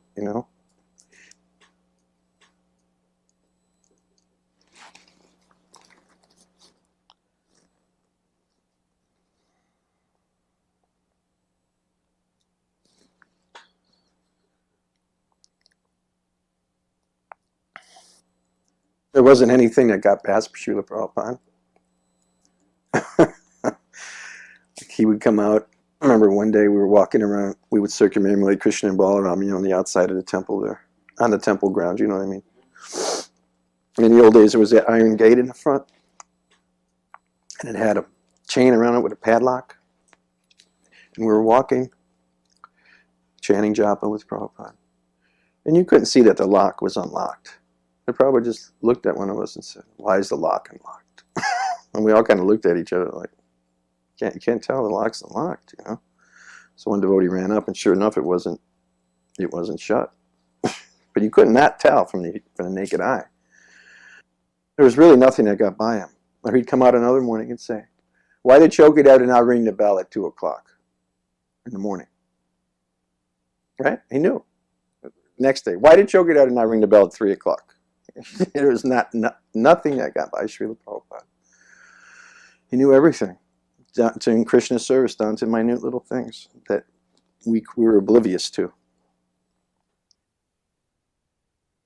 Another time we were on the morning walk in Vrindavan, and it was a similar thing. Prabhupada had been speaking and coming back, and then I spoke, I said, "This reminds me of a teacher I had when I was in the university, Srila Prabhupada." And Prabhupada looked at me again with that same look. This better be a good story. Everybody stopped, and Prabhupada stopped. And then I told the story how he was a big philosophy teacher, but when he became sick, he changed his philosophy. So Prabhupada had been sick at the time. This was 74 in Vrindavan. So when I told it Prabhupada, then he laughed and he said, "Yes, we're not changing our philosophy because we become sick." And so we appreciated that. I remember one morning walk in Vrindavan. We were going for a morning walk, and Prabhupada stopped and looked back. Said, "What is it? Get. He made note of devotees chanting. It was not a problem. Chant properly." At that stage, I was still a Bhaktin, and they really needed a pujari for Jagannath, Balaram, Subhadra. So Gargamuni Maharaj wrote to Srila Prabhupada and said, "We have one Australian devotee here. Would you be able to give her, or would you kindly agree to give her first and second initiation?" I never saw the letter, but this is what Gargamuni Maharaj had told me. So Prabhupada agreed. And then I travelled back to Vrindavan. At this stage now it's 1974. So this was Janmashtami, 1974 in Vrindavan, and Srila Prabhupada gave me first and second initiation together. And it was an amazing ceremony. And after the fire yajna, those who were receiving the Gayatri lined up to go into Srila Prabhupada's room. So at that stage we would just go in by ourselves. So there was Srila Prabhupada and myself.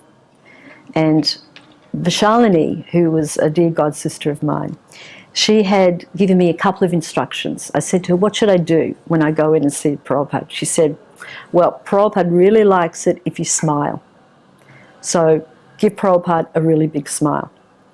And she'd also very kindly lent me a very glamorous forest green sari full of sequins. And I was used to wearing, very humble cloth, life member leftovers or whatever, And so she dressed me up in this thing. And because it was forest green, she decided she'd stick leaves. I thought I'd look really good with bits of trees stuck in my head. So I presented this very interesting spectacle, I'm sure. And I went into Srila Prabhupada's room and I bowed down and sat up and fixed this really broad grin on my face, biggest smile I could muster with bits of trees hanging out. And Srila Prabhupada, in that situation, he displayed his great interest for Prabhupada's daughters, for his female disciples. And he said to me, "Oh, you are from Calcutta?" And I went, "Yes, Srila Prabhupada, I'm from Calcutta Temple." And he said, "Do any men go upstairs into the women's quarters?" Now, for anyone who doesn't know the geography of, or the layout of Calcutta Temple, Let me explain that the women at that stage lived upstairs in the roof room, and we would have to go down the stairs and we would have to actually go through the men's bathroom to get to the temple. So it wasn't congenial, you know. We'd all gather before Mangalati, bang on the door, hurry bol, Nataji's coming through, and then we'd have to barge through hoping we wouldn't get contaminated by bath water because the brahmacharis and whatever still kept on bathing. So Prabhupada was aware that it wasn't congenial. And he asked that question, and I said, no, Srila Prabhupada, they only come up to get their suitcases. And Prabhupada was satisfied with that because their suitcases were stored on the roof. And then Prabhupada called me over, and I sat right next to Srila Prabhupada, literally an inch from him. And he held out his lotus palms and showed me how to chant the Gayatri. And by miracle, I was able to pronounce the Sanskrit properly. He didn't correct me. And, you know, I promised him that I'd follow the 4 regulative principles always. And that was a wonderful experience of Prabhupada's great concern. There was one morning the devotees were complaining to me about the diet and that they wanted more fruit and more. These were the American, European, you know, the Westerners, and they were saying, look, you know, because the diet in Vrindavan at the time was chapatis and khichdi in the morning, and at lunch it was chapati, dal, rice, and I think a sabji. So they were thinking, look, we're getting, you know, we need to get some fruit and some other things. So, but you don't. I had already learned you don't change anything to start, right? I wasn't going there. I wasn't ruining a good thing. And so I went to Prabhupada and I said, Srila Prabhupada, the devotees are requesting that, you know, they want some fruit and some other things in the diet. He says, Prabhupada said to me, we're grain eaters. He said, humans are grain eaters. If they want to eat fruit, then that's all they should eat. So don't change it. So I didn't, that was as far as that went. We're grain eaters. I was happy because I just loved the chapatis and khichdi in Vrindavan were the best. You know, you had fresh, hot chapatis, just a little burnt, and the khichdi was the prasadam was delicious in Vrindavan. And then when I went to Vrindavan, again, Srila Prabhupada was there, and Prabhupada would come out from his room and circumambulate the temple and then go in for darshan and Guru Puja. So there were no cleaners at that time. When you arrived at the temple commander said, you know, you're doing this, you're doing that. You got engaged. And so I got there and they said, okay, you're going to sweep this or do that. And then we would gather in front of Prabhupada's room and he would come out and we would go and follow Prabhupada around and then we'd go into the temple. So this one time I finished my job and I went round to the temple and the devotees hadn't gathered. They were all presumably doing their service. The Prabhupada was very punctual and I can't remember, but he came out before the devotees arrived. So I was there waiting for the kirtan to begin, Jai Prabhupada, and Prabhupada came out. And he looked around, it was me, you know, and he just did his, he didn't say anything at that time, he just went to do his parikram. So I thought, okay, well, you know, we normally follow Prabhupada, so I was like following behind doing my little kirtan. So we got to the front of the temple, and Prabhupada turned and said, where are the devotees? And I was like, I don't know, Srila Prabhupada, they must be doing some service or something. Prabhupada said, where is Gunarnava, who was the temple president at the time? So I said, I'll go and get him. So I dashed round, and the devotees were gathering outside Prabhupada's room. Prabhupada had gone, but they were all there waiting for Prabhupada to come out. So Guru Narada was, I said, Prabhupada's around the front. He said, what's he doing there? I said, well, you know, he came out early.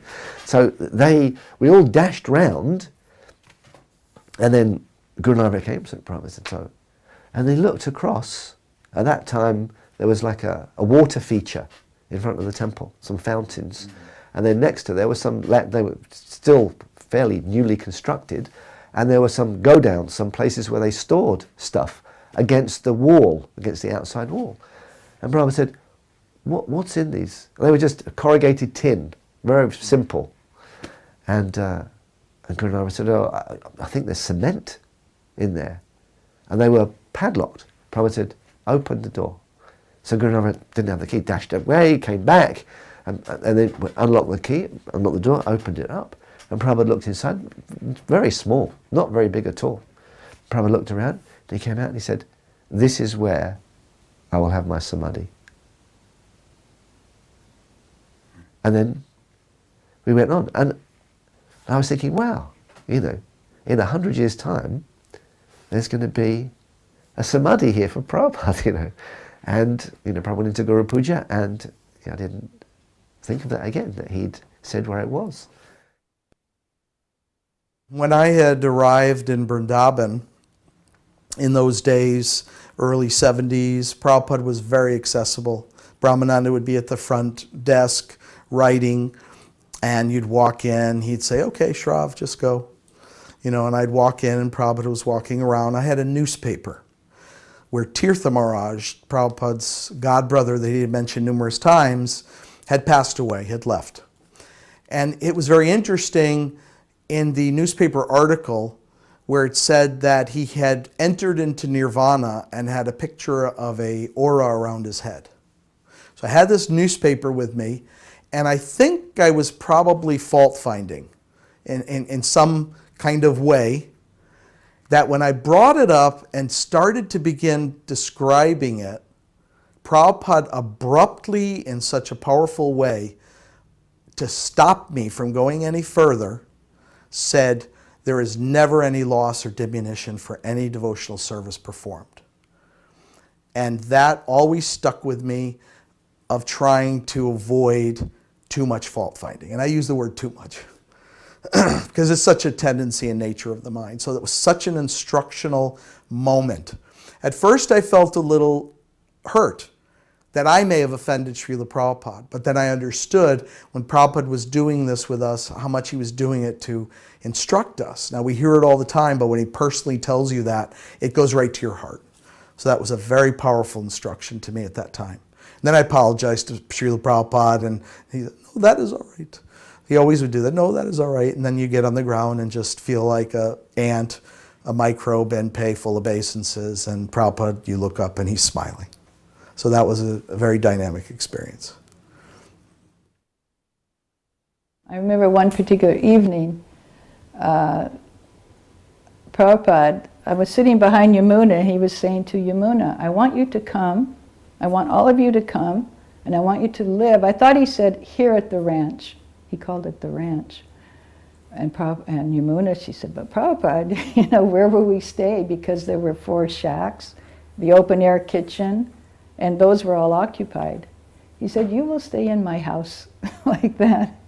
So then Yamuna was a little bit resisting maybe, and I think it's because, it was very ecstatic to be at Radha Damodar temple and to be where Prabhupada, near to where Prabhupada had stayed for so long. And then Prabhupada, he was laughing, he says, I am Balaram, and I am dragging the Yamuna, like that. He got a real kick out of teasing her like that. So sure enough, within a few days, after Prabhupada left, we moved into his house, and we actually stayed in the kitchen of his complex there. And most of the devotees had left. I remember Rukmini was with Bardraj, he was painting. The deities were in the house also, Radha Shamsundar, Gaurnitai, Krishna Balaram, and Bardraj was painting all of them. And then Rukmini had been somewhat ill, and so he had said, now I think, you should go, the two of you should go back to the States when he's finished painting. So Prabhupada was always, taking care of the devotees, making sure they were getting the care they needed, like that.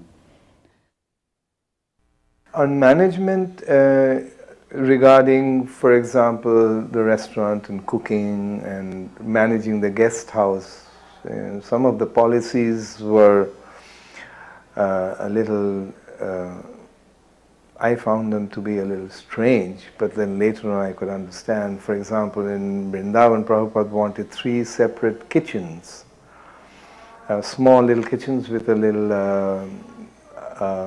oven, one of those mud-caked ovens, or, that's what we were using, wood and coal.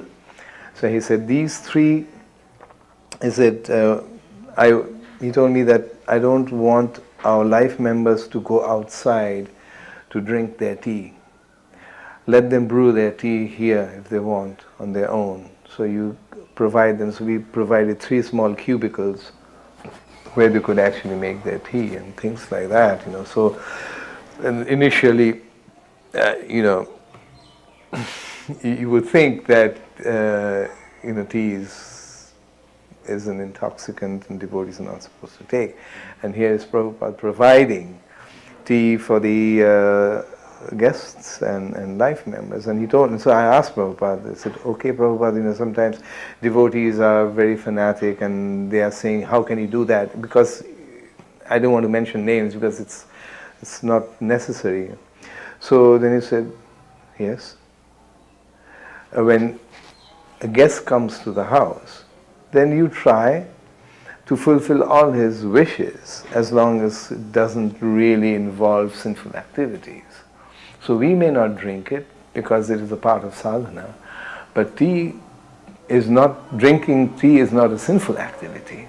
It may be in the mode of ignorance, but it's certainly not a sinful activity. So there's no harm if you provide tea for the guests, Once a professor from the university in Aligarh offered Srila Prabhupada a set of Bhagavatams which included the commentaries of all the different acharyas. So I was requested to go and pick the books up from Aligarh. So I went there in the temple car, and it's about a 3-hour journey from Vrindavan. And when I got there, that professor showed me those books, and they were in 2 piles on the floor. One pile was cantos 1 to 9 plus 11 and 12, and the other pile was 10th canto, which contained about 11 commentaries. So I was about to take the books, and the professor said, I would like to become a life member in exchange for these books. So I wasn't sure what to do, but I thought I've come all this way and Prabhupada needs these books, so I'd better take them somehow or other. I said that I'm sure you'll be able to become a life member, but I'll have to ask Srila Prabhupada. In the meantime, I'll take the books back to him. So when I brought the books back, Prabhupada examined them and he was pleased. He said, these are suitable. Then I told him that man wanted to become a life member, and Prabhupada said, these books are worth 1,000 rupees. Tell him to pay the balance and he can become a life member. So that time life membership was 2,222 rupees. But when that man was informed, he didn't want to pay. He wanted to take the books back, but actually Prabhupada never gave the books back. And I think that matter was only settled many, many years after Srila Prabhupada's departure. But Prabhupada used those books for translating the Srimad Bhagavatam and writing his commentaries. Actually, my initiation was not personally with Srila Prabhupada, but for me it was a very significant point in my life, because I had been a devotee for 6 months, and that was usually, at that time, you could get initiation after 6 months. So after 6 months, I went to my authority and said, okay, I want to have initiation now. I've been a devotee for 6 months. So then my authority said, no, you have to wait for your husband. He joined 2 months after you. You have to wait another 2 months. So I said, okay. I waited another 2 months. So I waited another 2 months. I asked my husband, okay, let's get initiated now. And my husband said, I'm not ready. So I said, well, I'm not waiting any longer. And so I asked my authorities, they said, okay. I wrote a letter to Srila Prabhupada. And I quoted a verse from the 2nd canto of Srimad Bhagavatam. We had maybe first and a few chapters from 2nd canto. The canto was 3rd chapter of 2nd canto. And the verse was about, if you don't get the dust of the lotus feet of the pure devotee, then you're like a dead body. So I wrote to Srila Prabhupada, I quoted this verse, and I said, if I don't get initiation from you, Srila Prabhupada, then what is the use of my life? So he initiated me, and he wrote back, and he said, yes. He said, first birth is from your father and mother, but second birth is from your spiritual master.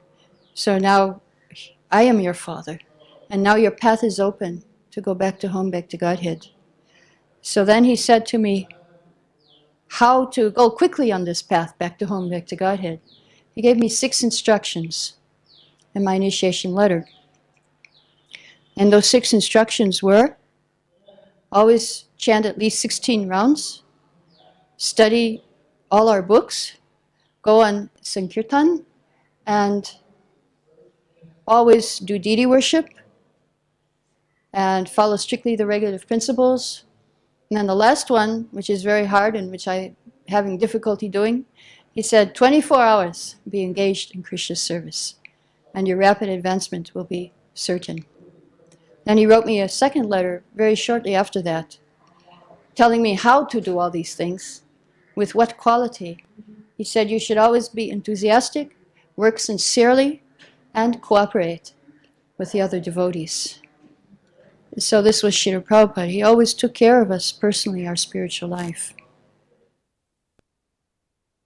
During the festival in Vrindavan in 76, there was a big sacrifice. Big means many devotees received initiation. I was sitting there for Brahminical initiation, or what we call second initiation. So the whole yagi was going on. It was April, and it was hot. Akshayananda Swami was doing the sacrifice. He was doing sitting in the sun, pouring the ghee, and he was sitting so close. It was so hot. It seems to me I mostly remember the heat, but one other thing struck me. That the whole thing was going on, swaha, swaha, swaha, and Prabhupada leans into the microphone and says, stop. You don't usually stop in the middle of a sacrifice, right? The traditional brahmanas wouldn't dream of doing such a thing.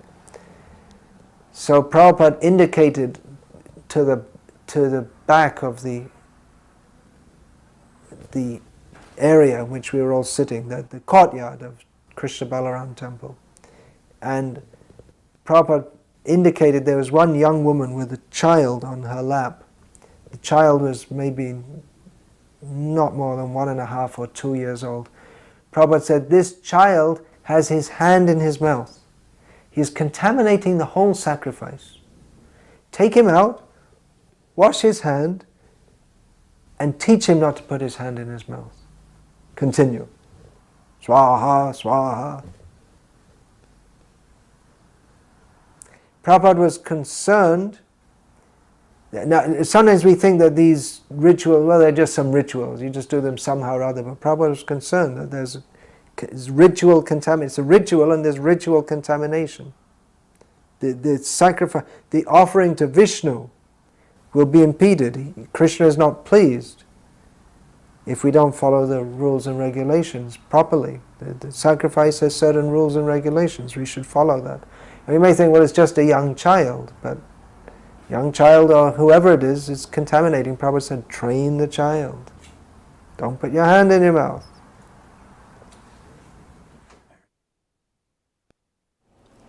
I remember that in Vrindavan, I was sitting in front of Prabhupada's room, and Prabhupada was translating.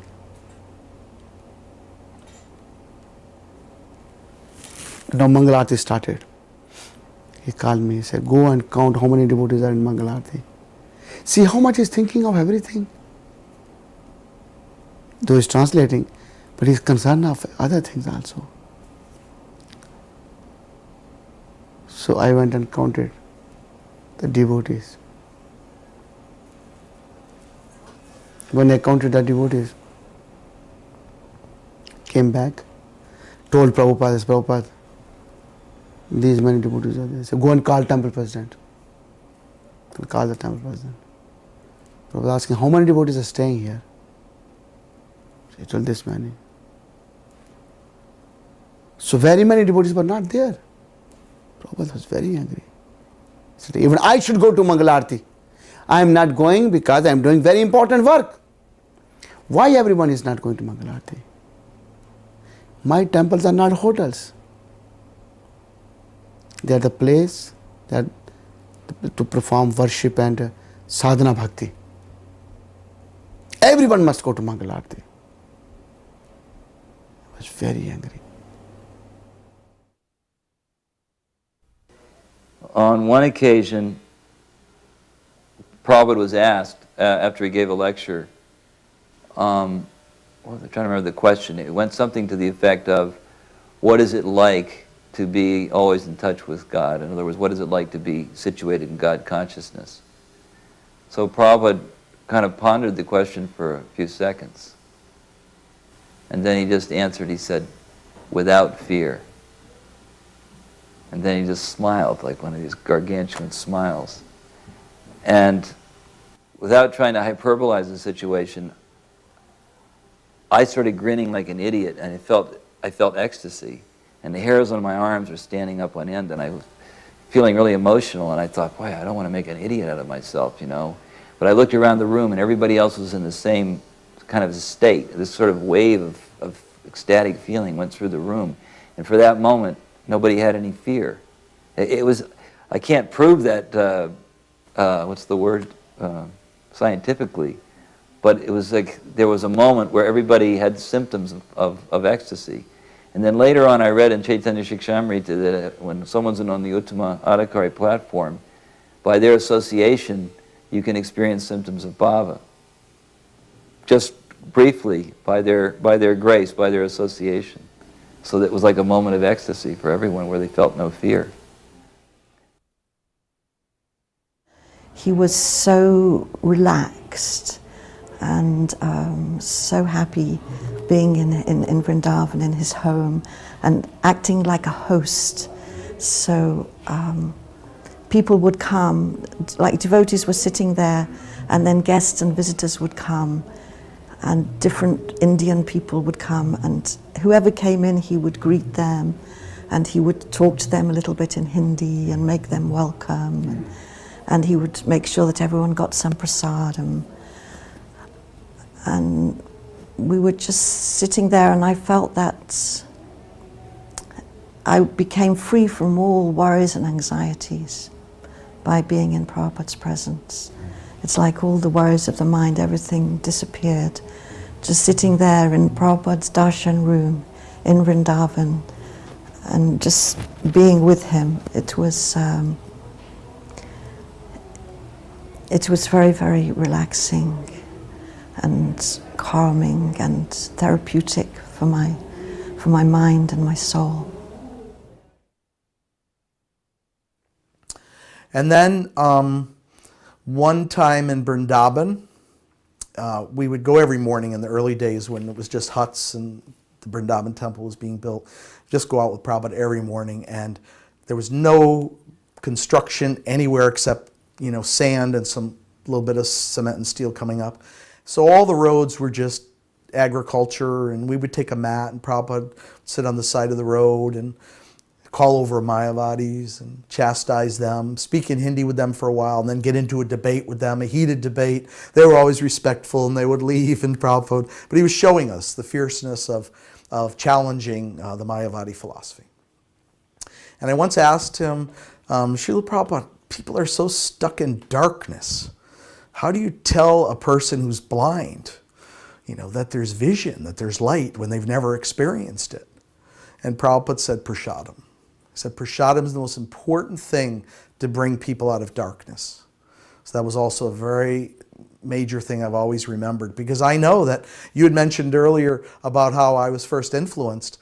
That's how I pretty much moved in the temple. That was like the last, you know, straw, nice straw, that didn't break the camel's back, but broke my, you know, attachment to anything. And to move in was the prasadam. It was Govardhan Puja. And mountains of prasadam. And basically slept on the prasadam floor that night, just keeled over. So Prabhupada's program of prasadam, I mean, you don't find this in any other yoga group.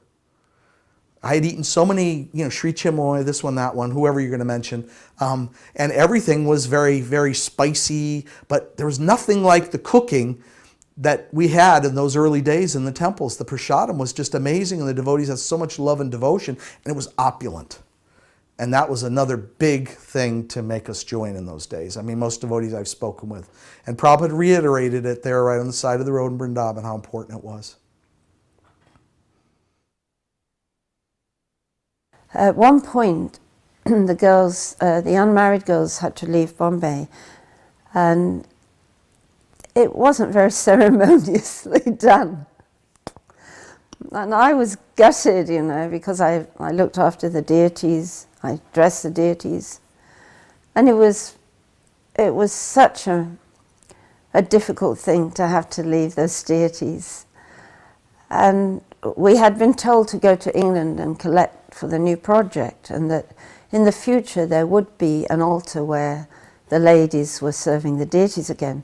But I was a little skeptical because I was thinking, well, we have to get out now. I don't know what the odds are that we'll be allowed back to serve the deities in the future. So I went to Vrindavan because Srila Prabhupada was there. And when I got there, after a few days, Akshayananda Maharaj was the temple president at the time, and somehow he knew that I could type. And maybe he asked me, and so I got to be his secretary for a very short time. So that meant I got a special room with a tap, which was in those days in Vrindavan was something. But then I realized that my room overlooked Prabhupada's quarters, his upstairs quarters where he slept. And somehow, even though I'd had to leave Mumbai, I could still see Prabhupada, unbeknownst to his servants and the men that were serving him and everything. But I could peep out and see Prabhupada at night. And my godsister Vishvadevi, who I'd been in Bombay with, at night we'd put the light off in my room, and we could peep out through the balustrade and we could see Prabhupada. And Prabhupada wasn't very well then, so we could see him, we could see how he was, We could see Tamal Krishna Maharaj going out in the night to see how Prabhupada was. We could see one of his other servants, Upendra Prabhu. We could see them caring for him, but they couldn't see us. But somehow Krishna made that arrangement. And so I learned that it's an affair of the heart. And somehow Krishna makes arrangements for all of us to have that intimacy one way or another. And I suppose it might have been naughty in some people's eyes that Prabhupada was in bed and we were girls. But we weren't just girls, we were his daughters and we cared about him. How would you feel if your father was not well and he would? Of course you'd want to see how he was. So it all became, you can't legislate intimacy, I think is what I learned. I had been encouraged, sort of against my will, really, by Hansadutta to travel. He found out I had engineering ability, and he wanted me to fix the buses, and he was going on his world traveling Sankirtan party. So we drove overland with Sachinandan and a whole group of devotees, mostly Germans. And my idea was that we'd meet in Vrindavan, where he was taking sannyas, and that I would get Harinam initiation there. That was my master plan. We were late. Obviously, it's a challenge to drive from Europe to India. And when we got there, Srila Prabhupada had left Vrindavan. And I met Lokanath Swami for the first time there. He'd taken sannyas at the same time. And that we started planning to go to Mayapur. And again, my plan was, okay, missed Vrindavan, but we'll get the chance. I'd never seen Srila Prabhupada. I'd had association with Mukunda Maharaj, or Mukunda Brahmachari then, and he'd inspired me so enthusiastically. I just couldn't wait to see Srila Prabhupada.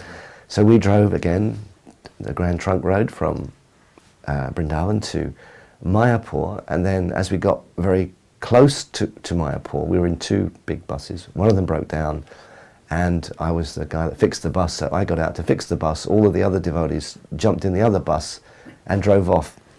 And then I fixed the bus, and then I was in a situation where I realized that I don't know how to get to Mayapur. You know, the devotees that we picked up in Calcutta, who knew the way, I wasn't one of them. Anyway, so I just yelled out the window, please, you know, which way to Mayapur? And somehow by Lord Chaitanya's mercy, I arrived in Mayapur, jumped out. I was totally dirty, greasy, fixing the bus. I took a shower, put tilak on, and I ran, and as I entered the temple room, Prabhupada had just finished the initiation ceremony and stood up. But that first encounter of encountering the pure devotee, the Mahabhagavat, was so profound that I knew at that time, I'd heard stories, I was enthusiastic, but somehow or other, I hadn't had that direct contact. So with that direct contact, I knew, okay, this is the person who's going to guide me. So then we went on Sankirtan. We went out doing chanting, distributing books and so forth. And after about 6 months, we came back to Vrindavan. And I was still Bhakta Steve, Bhakta Bozo, and driving the bus. Lots of the devotees had fallen sick, they'd gotten all sorts of diseases. And so they concluded that, I eventually ended up driving the bus. And when we got to Vrindavan, Hansadutta approached me and said, why aren't you surrendering to Prabhupada? And I was like, what do you mean? He said, you've been in the movement like more than a year now, and you still haven't taken initiation. What's the problem? And I was like, well, we haven't really been in a situation, I tried, I've been trying, but we haven't succeeded. And he was like looking at me askance, thinking, there's something withholding. Anyway, later on that day, I got some devotee came to call me and said, Srila Prabhupada wants to see you. And I was initially thinking, as I don't know, some devotees did, have I made some mistake or faux pas, or is Prabhupada going to chastise me, or what's going to happen? So I walked round to Srila Prabhupada's room, slightly in trepidation, and walked into his room, his quarters in Vrindavan. Prabhupada was sitting behind his desk. And as I walked in, Prabhupada looked up and he said, your name is Ravidas. And I was stunned. I simply stood there, mouth agape, like. And Hansadutta was standing next to Srila Prabhupada. I think it was just Srila Prabhupada and Hansadutta. I can't remember anybody else being in the room. And Hansadutta said, I think you should pay obeisances, Prabhu. And I suddenly came to my senses and paid obeisances. And as I sat up, Prabhupada was looking at me. And I wasn't quite sure what had happened exactly. I'd been wanting this for such a long time, and now suddenly it had happened, well, but in a way that I wasn't sort of expecting. So Prabhupada could see this sort of puzzled look on my face. And I said to Srila Prabhupada, is that it? And Prabhupada looked at me and he said to me, what more do you want? And I was like, thrown back. What did I want? Srila Prabhupada accepted me as his disciple, and suddenly I'm asking him, is that enough? And so he said, so I had to sort of think about, and I said, but Prabhupada, I've seen other devotees, they have some yajna. Prabhupada said, that is mere formality. He said, initiation takes place here, in the heart. On a morning walk with Srila Prabhupada in Vrindavan in India, this was August of Janmashtami time, 1974. I think it was Janmashtami morning. Anyway, it was very hot. It's always hot in the summertime in Vrindavan.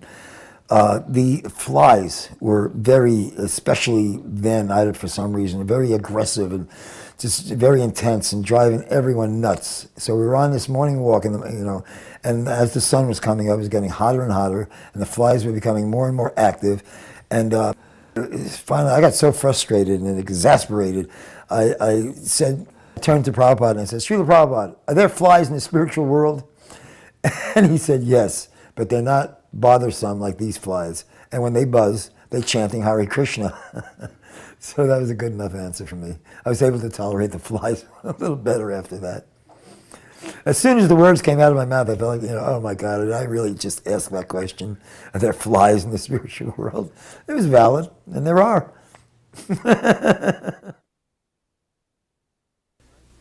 At one point, after the 1976 Mayapur festival, the GBC had decided to send me, the Rupanuga Maharaj and myself, to Australia. I think Madhavisa Maharaj had been sent to New York for some preaching. So I had to return to South India to finish some preaching engagements with Achyutananda Swami. And when I came back to Vrindavan, this was in the summer of '76, I told Prabhupada I was on my way to Australia. Prabhupada said, what is this Australia? So I described to Prabhupada, well, the GBC had decided to send me there. They wanted somebody to go and preach there. Prabhupada says, I will write them a letter.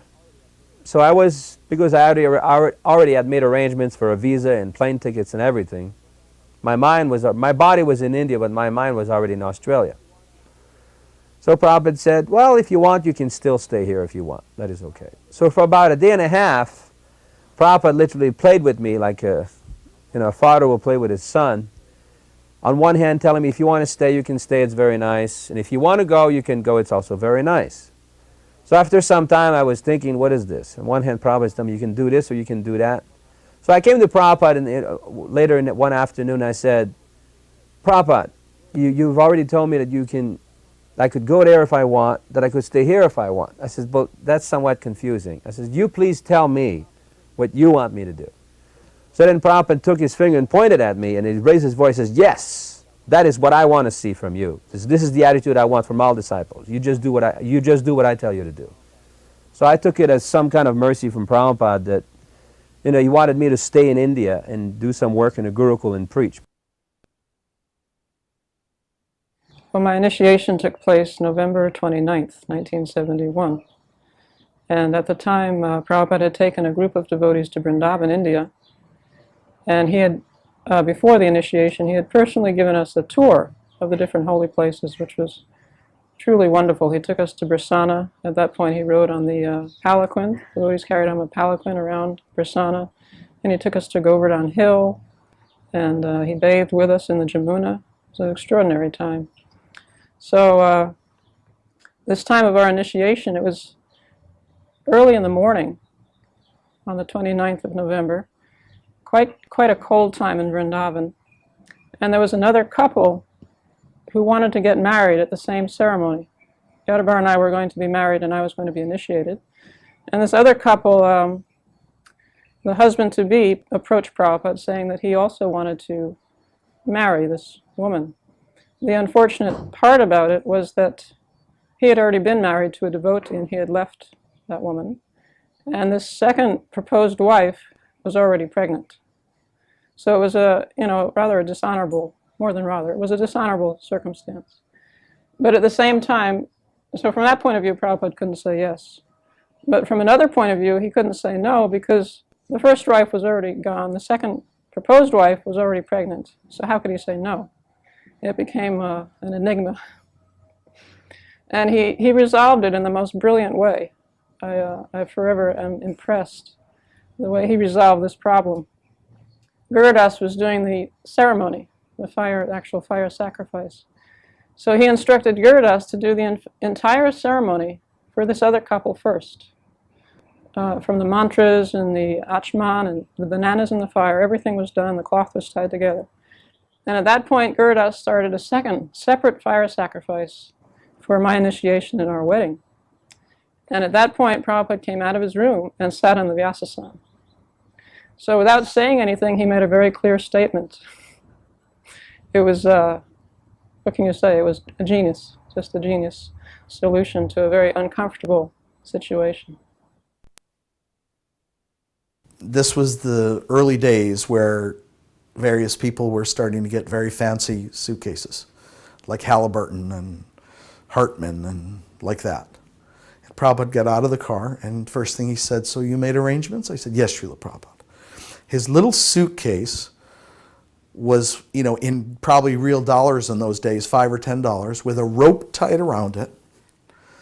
I mean, like something you would have gotten Woolworths, which most people don't even know that, you know? And I just said, oh my God, this is such a symptom of such a pure devotee. You know, you see so many other things in life, but here is my guru again showing us simplicity and true minimalism and humility. So it was just another excitement to see again the purity of my guru. Another instructional lesson about the importance of reality and being a Vaishnava. Vrindavan, 1976, I had traveled from Dharamsala, India to Vrindavan because I heard Srila Prabhupada was coming. So I arrived there, and in the morning, and there was class, but I missed it. So in the evening, Prabhupada gave class under the tree, and regular, it was warm, and I sat way in the back on the steps. I was wearing a yellow dhoti and shaved head and a beard I had left over because I had come across overland from Germany all the way to India, going through Muslim countries. So as soon as the class finished, Prabhupada looked at me, turned, said, "You did not shave. Looks just like a Muslim." And so the next morning, I went to Loy Basar to get shaved up. Temple devotees went back to Amsterdam. Then after a few months, I decided I wanted to become advanced. So I hopped on a plane and went to Vrindavan and stayed at the temple there. Hari Sawyer was the temple commander, and Akshoyananda was the temple president. And I did service at the temple. And in the evenings, Srila Prabhupada was there at that time. He would have darshan in his room. And when the women could get in his room, we all stayed in the back against the wall, all the women, like in a row against the wall, either standing or sometimes sitting. And we were all as quiet as possible. And sometimes we'd be motioned to leave. Whenever that would happen to me, I'd make a disgruntled face, and every time Prabhupada would say, "No, just leave them." He was so tolerant with the women. I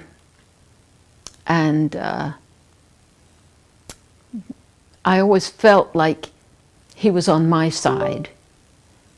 He was looking out for us.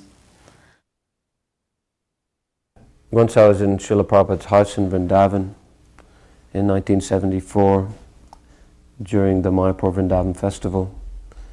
And that time Madhavisa Swami was in the room, and he was just leaving.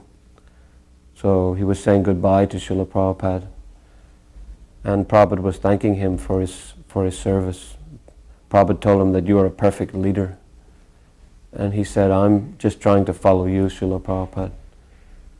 So Prabhupada replied, "Of course," he said, "without following properly, you can never become a perfect leader." So during the 1976 festival in Vrindavan, there was, I believe it was Ram Navami, and there was a whole schedule that was started at Mangalarti and went all the way to midnight. Prabhupada was given a lecture that evening at Krishna's birthplace in Mathura. And there was a pandal set up, and 20,000 people came. So it was really very, very impressive. So, you know, there was Mangalarti, and after Mangalarti, I got to go on a morning walk with Srila Prabhupada. And Prabhupada, we went down, I think it was the Cowherd Boys, where they used to take the calves, that trail. So Prabhupada walked for a very long time, and he was preaching very vigorously. And went on and on and on and on. So then anyways, Prabhupada went back, you know, continued the walk. It was about like an hour and a half walk, very long walk. He was making a lot of very serious points. And when he got back, we had a whole program there. You know, he gave class, etc. Then they had all these dignitaries come from New Delhi. It was like the governor, I mean, you know, big, what would be equivalent to like a senator, state representatives, meeting Prabhupada all day. And I was just hanging outside his, you know, his room. And Prabhupada was just preaching like amazing all day long. And people were laughing, and you could just see the faces of all these dignitaries. I mean, Prabhupada was just, he was like a lion amongst lambs. He was just preaching so vigorously. I was amazed. Then, you know, that went on for the entire day. And then, of course, there was a festival, and then we went to, at night, we went to Mathura. And Prabhupada gave this lecture, which, as I said, about 20,000 people showed up. And then I'm looking at the devotees. There's devotees from Africa, there's devotees from Europe, there's devotees from England and Australia and South America. And I'm thinking about Bhaktivinoda Thakur, how he said, when will the Americans and Englishmen and Germans come and with their hands raised high say, Jai Sachinandana Gora Hari, right? When will that day come? And I was like, wow, the day has come. And there's all these devotees there. And I was thinking, Prabhupada, you did it. I was thinking, you did this. So what happened is the talk went on for quite a long time, into the night. And by the time we got back to Fogal Ashram, we were staying at Fogal Ashram, it was like midnight. And everyone was completely exhausted.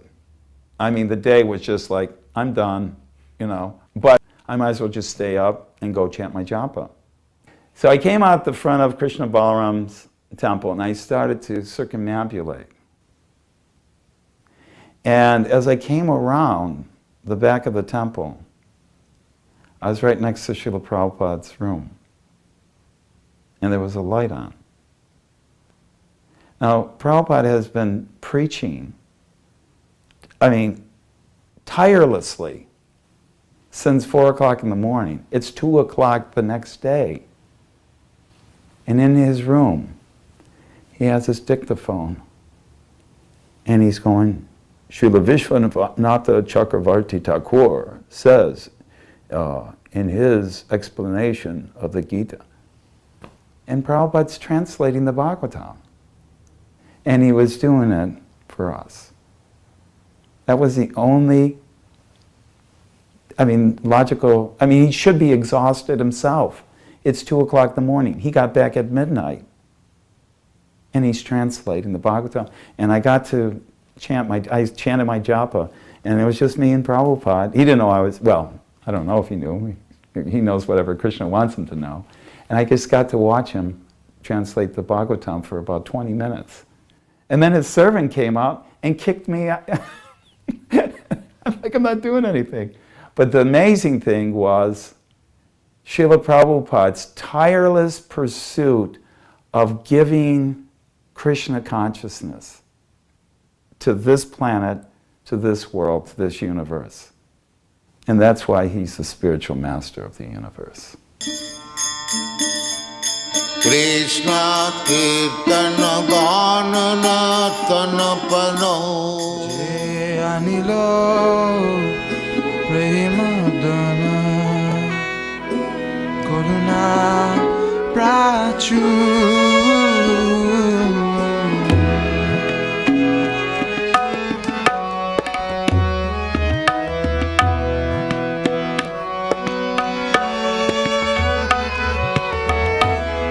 Jayanilo Premadana Karuna Prachu.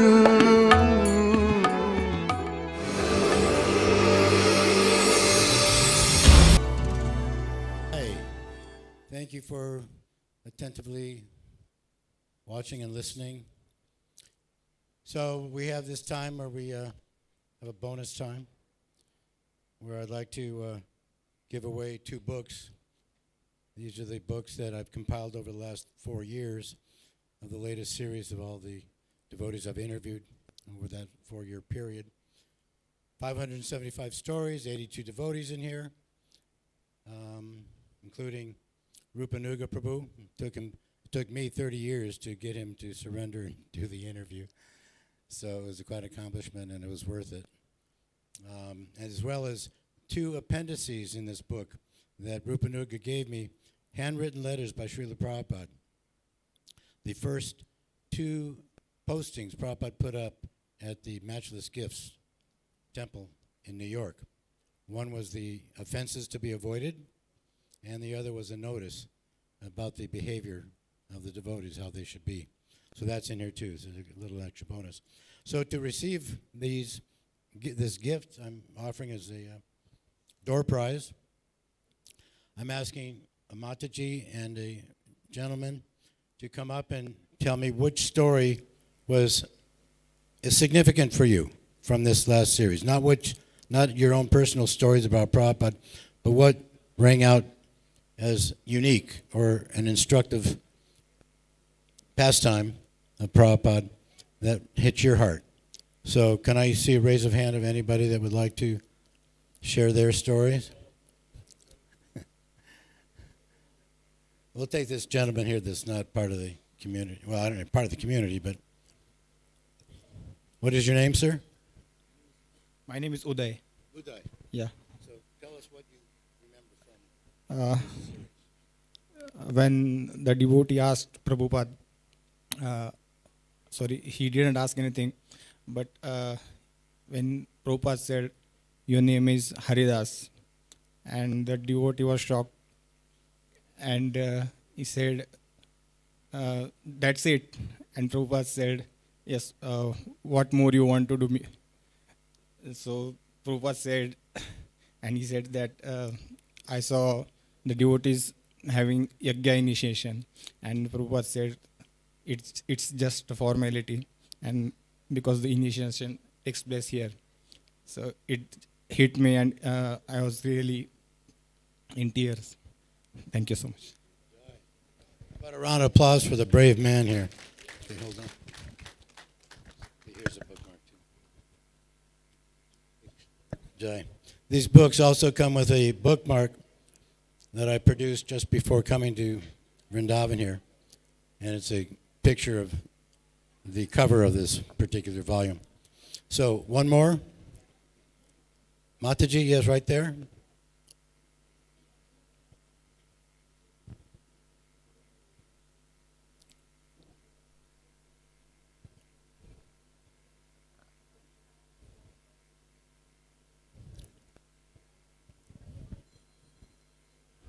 Jai. Tell everybody your name, please. My name is Shama Kripadasi. I loved when Narayani Mataji was given the letter and with 6 instructions that chant 16 rounds minimum regularly and follow regulative principles, worship the deity. And she said it's very difficult, still I'm struggling, that 24 hours engagement in Krishna consciousness. And then when I was making notes of this, because I really loved it, so I forgot the 1 out of 6. And I wrote to Narayani Mataji immediately. I wrote to her at 4 past 6. And then she replied me back 5 past 6 that you missed Sankirtan and preach. Also, he told me. And the second letter, Srila Prabhupada said, you will be able to follow this if you be enthusiastic, sincere, and cooperate. Then I thought, I also want to follow this and I would like to be careful in being enthusiastic, cooperation, and what was that? Sincere. So this was a like capsule for me. About a round of applause for that memory and her ability to remember that. So very good. So please take the book and the bookmark. So just to briefly, this is my shameless promotion. This is a work of essentially love, but I'm offering this book for only 500 rupees. Again, my analogy is this is the cost of going in a rickshaw round trip to Loy Bazaar. So it's not very much to help support the legacy of Prabhupada. So I beg you to please, if you haven't got one, pick up a book. And with the purchase of one book, we will send you the 6 videos that I'm showing and premiering this week via email. We will send you each video that you can then take home and share with your friends and family. So it's a deal that should not be passed up. So thank you for listening, and we'll get ready for the play. All glory to Srila Prabhupada.